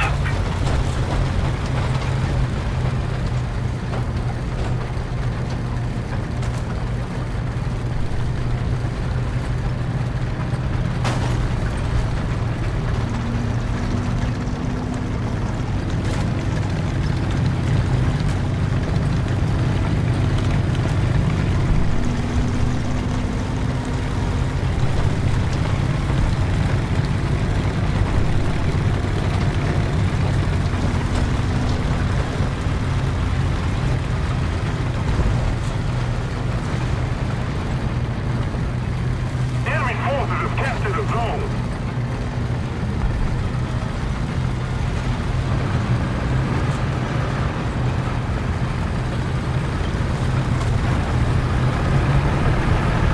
Tiger! 2 o'clock! Range! 500! Tank! 12 o'clock! Range! 350! Attack the C point! Attack the D point! Short. Adjust up. Armor piercing. Loading. Enemy forces have captured a zone. Allied forces have captured a zone.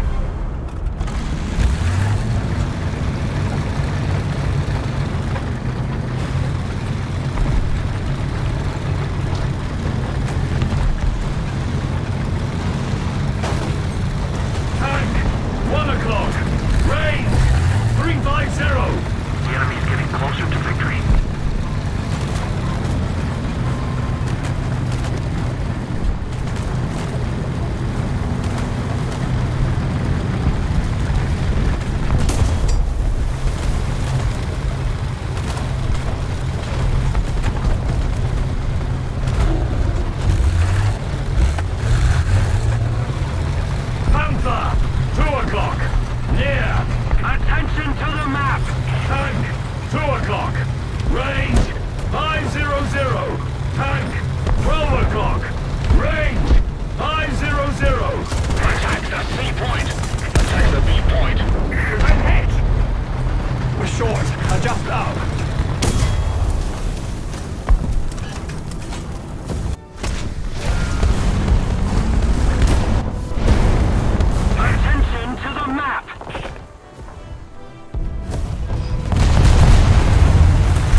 designated grid square. We've captured most of the strategic zones. We've been hit! Aviation is on the way! Look out, air! Attention to the map! Attention to the designated grid square! Artillery barrage on its way. The gun is ready for action. Artillery barrage on its way. Attack the C point. Artillery strike! Coordinates! Delta! 6! Destroy! Delta! 6! Acknowledge! Open fire! We hit! They hit us! Good! Attention to the designated grid square. Target destroyed! Artillery strike in this sector! Understood! Practicing!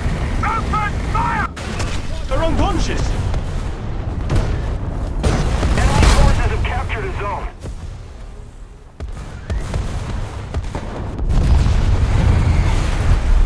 Tank! 12 o'clock! Range! 500! Air! If we don't do something fast, the enemy will win.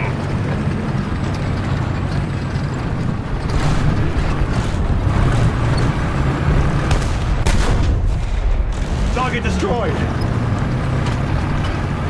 Defend the B point. Artillery strike! Coordinates! Charlie! 7! Destroy! Charlie! 7! Acknowledge! Open fire! Panther! 12 o'clock! Range! 350! Air!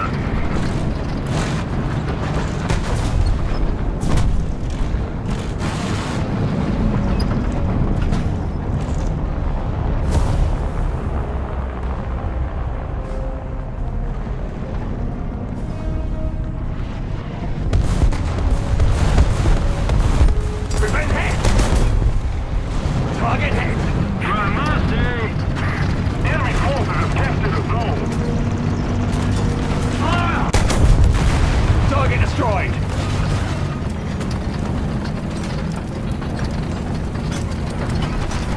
Artillery strike! Coordinates! Echo! 6! Destroy! Echo! 6! Acknowledge! Open fire! Panther! 12 o'clock! Yeah! Attention to the map. Tank! 1 o'clock! Range! 500! Allied forces have captured a zone. Attack the B point! Artillery barrage on your sector. Air!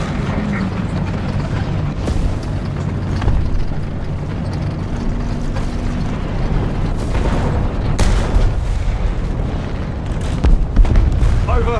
Adjust down. Tank! 12 o'clock! Range! 500! We need to put more pressure on the enemy. They're winning. Armor piercing loaded.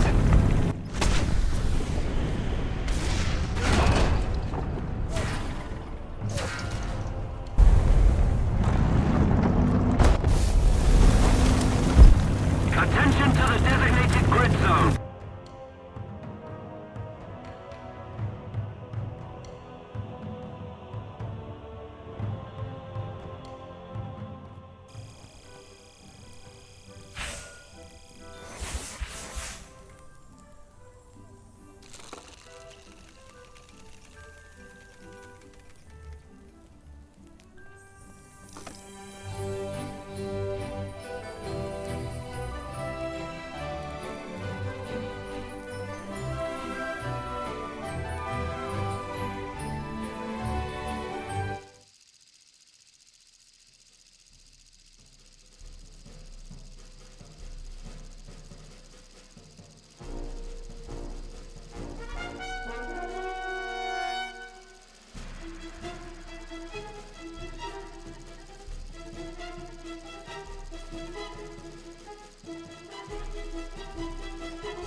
Crew position.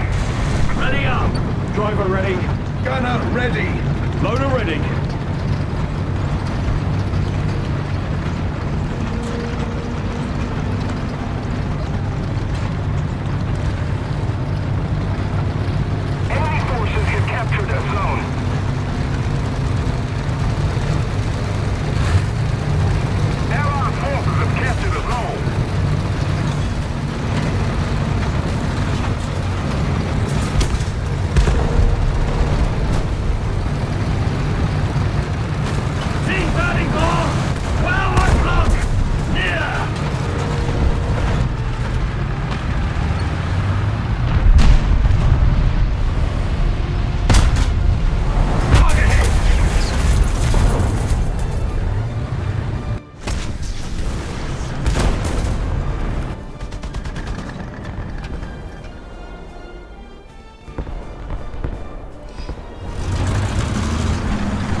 battle. Button up. Driver ready. Gunner ready. Loader ready. Attack the A point. Attack the A point. Yes! Roger that! Attack the A point. Somebody cover me. No.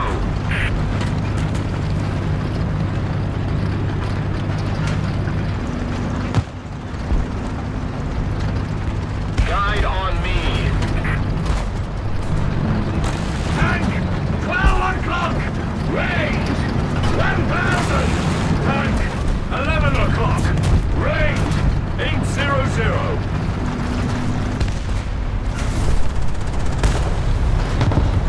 Tank, 12 o'clock. Range, 400. Panther, 11 o'clock. Range, 600. Tank, 11 o'clock. Range, 450. Running gear out of order.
destroyed!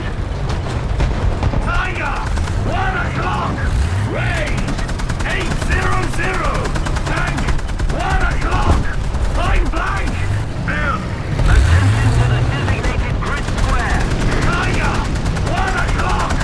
Range 750! We've been hit! Tank! 11 o'clock! Point blank! Tank! 11 o'clock!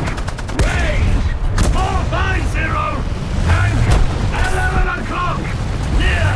Target destroyed! Tank! 11 o'clock! Range 500! Let's keep the pressure on. Victory is close. Aviation is on the way! Tank! 1 o'clock! Near!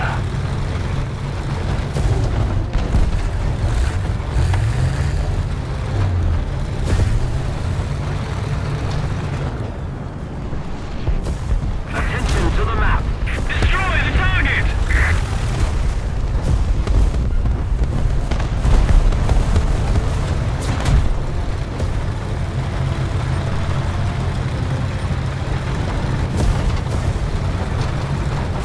Allied forces have captured a zone.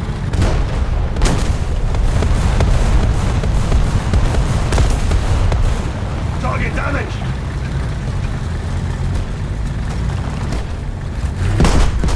We've been hit!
Crew position! Button up! Driver ready. Gunner ready! Loader ready.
Artillery strike. Coordinates. Charlie. 4. Destroy. Charlie. 4. Acknowledge. Open fire. Panther. 12 o'clock. Range. 650. Tank. 12 o'clock. Range. 600.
Forces have captured a zone.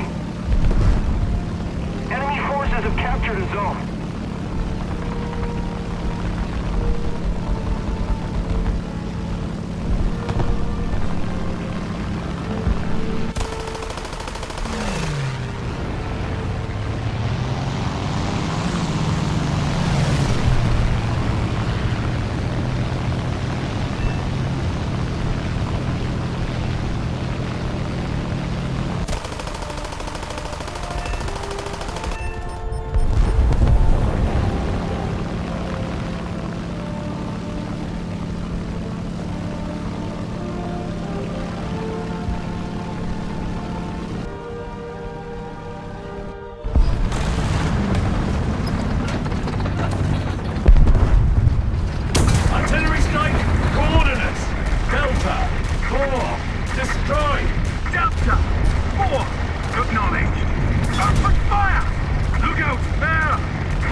crew positions. Ready up!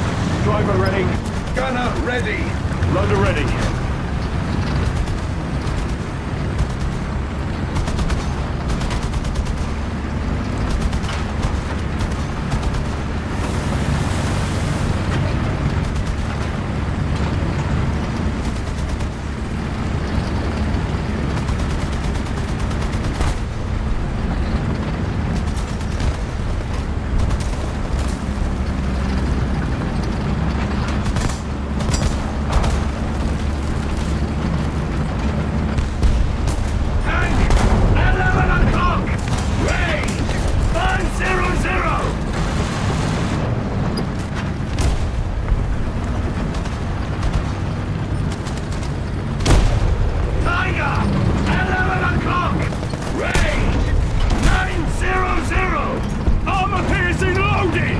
Target damaged!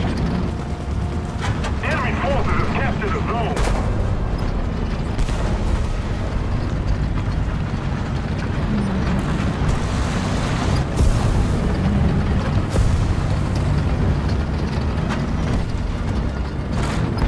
We've been hit!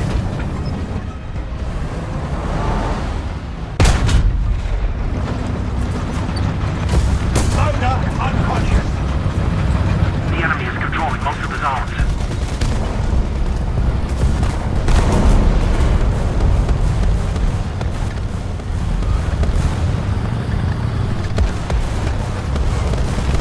We are losing.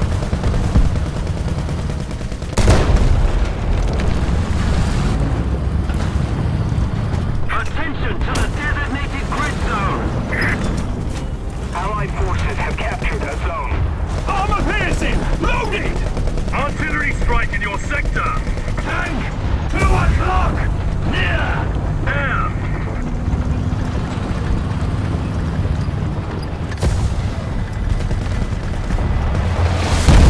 We've been hit!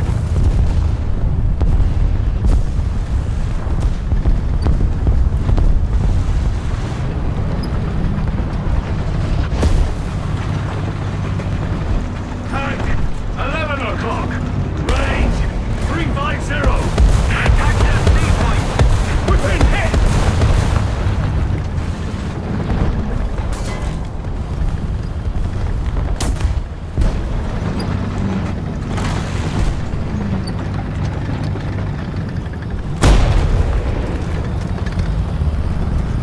Tank! 11 o'clock! Point blank!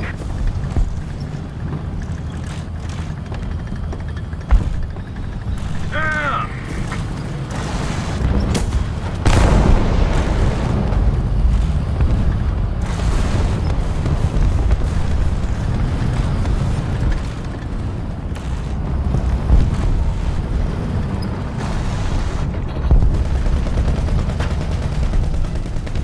Tank! 11 o'clock! Range! 350! Allied forces have captured a zone. Misfire! Reload! Reload! Short! Adjust up!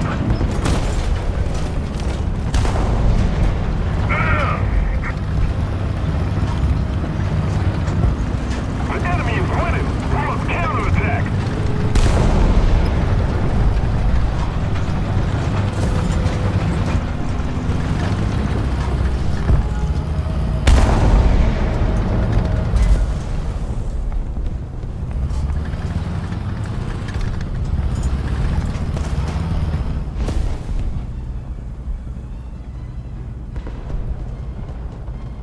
Air.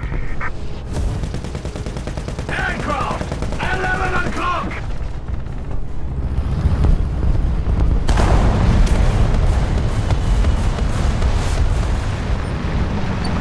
Tank! 10 o'clock! Range! 350! Misfire! Reload! We've been hit! Short. Adjust up. Armor piercing! Loaded!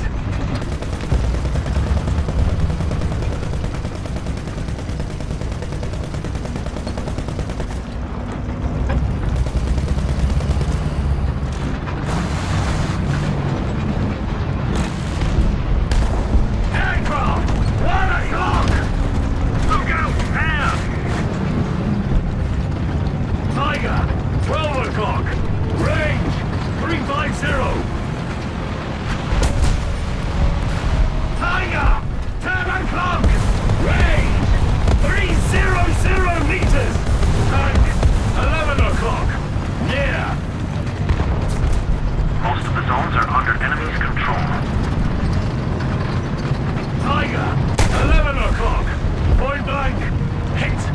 Target destroyed! Allied forces have captured a zone. Tank! 12 o'clock! Near! We've been hit!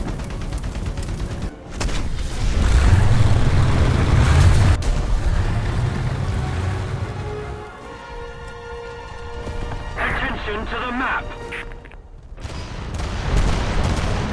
Look out!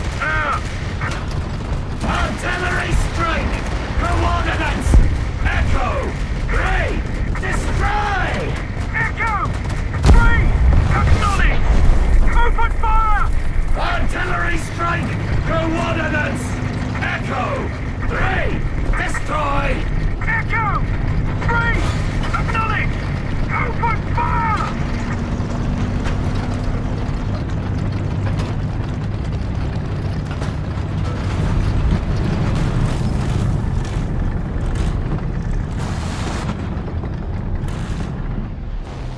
The enemy is winning. We must counterattack.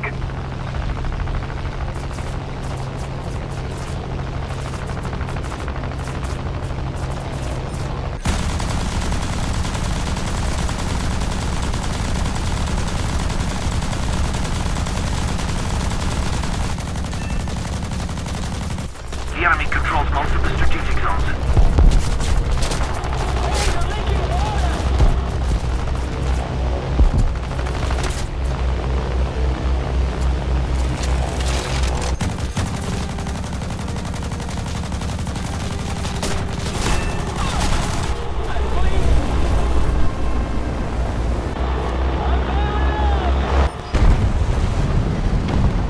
Tank! 12 o'clock! Point blank! Tank! 1 o'clock! Point blank! Target hit!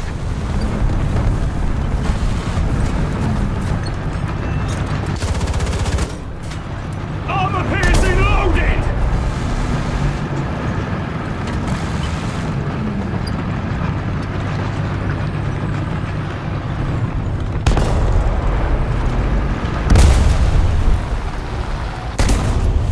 Target destroyed!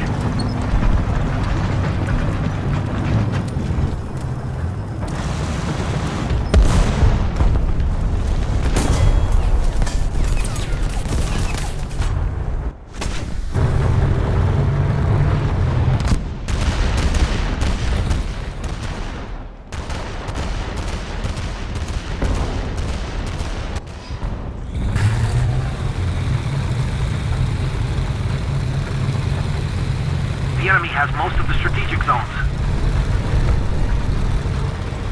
The enemy is winning.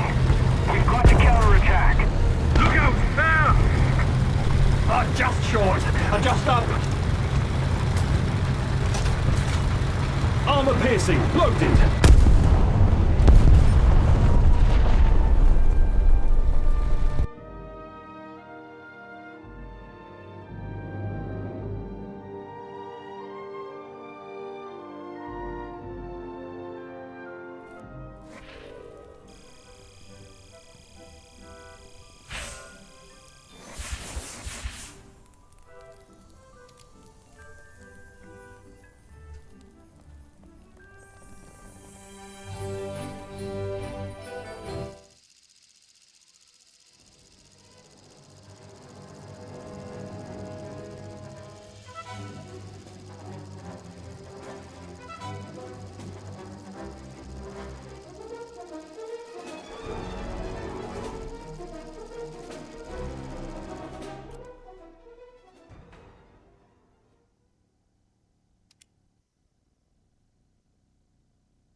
Position.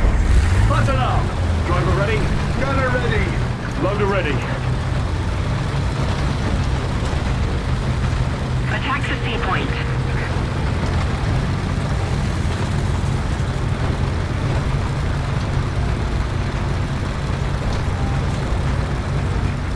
Attack the B point. Attack the A point.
capture the zone.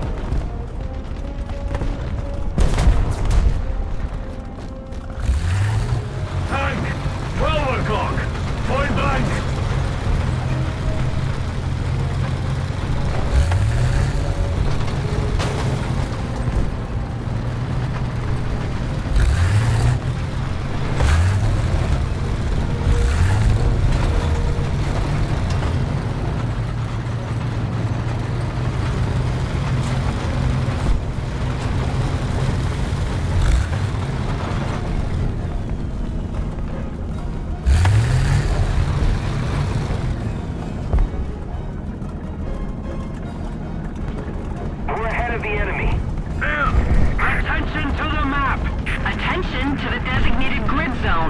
Attention to the map.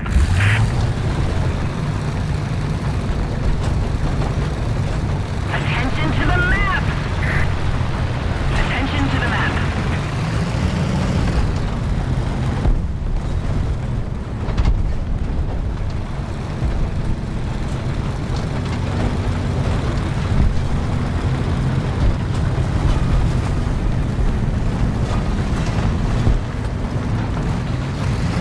They've been hit!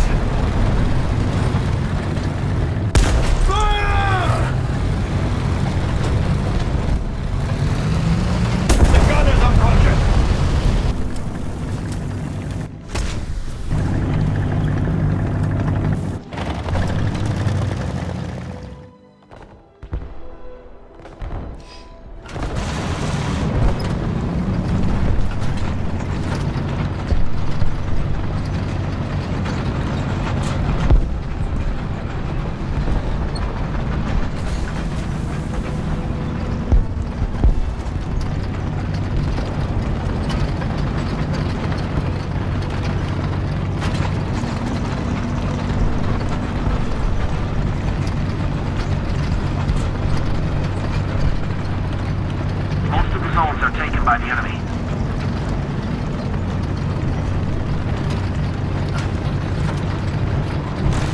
Attention to the map. Aviation on the way! Attention to the designated grid square.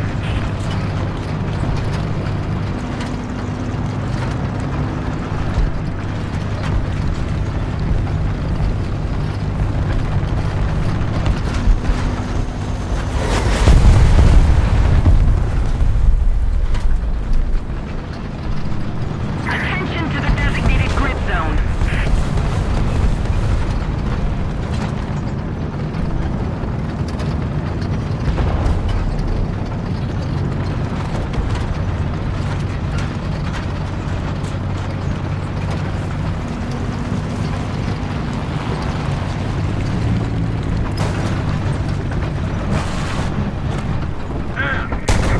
Attention to the map. They hit us! Armor piercing loaded! Target damaged!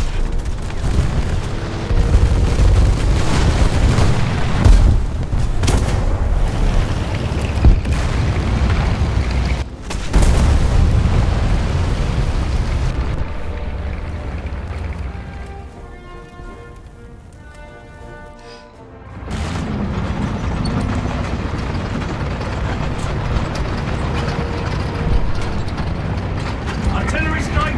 Coordinates! Charlie!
Armor piercing, loaded.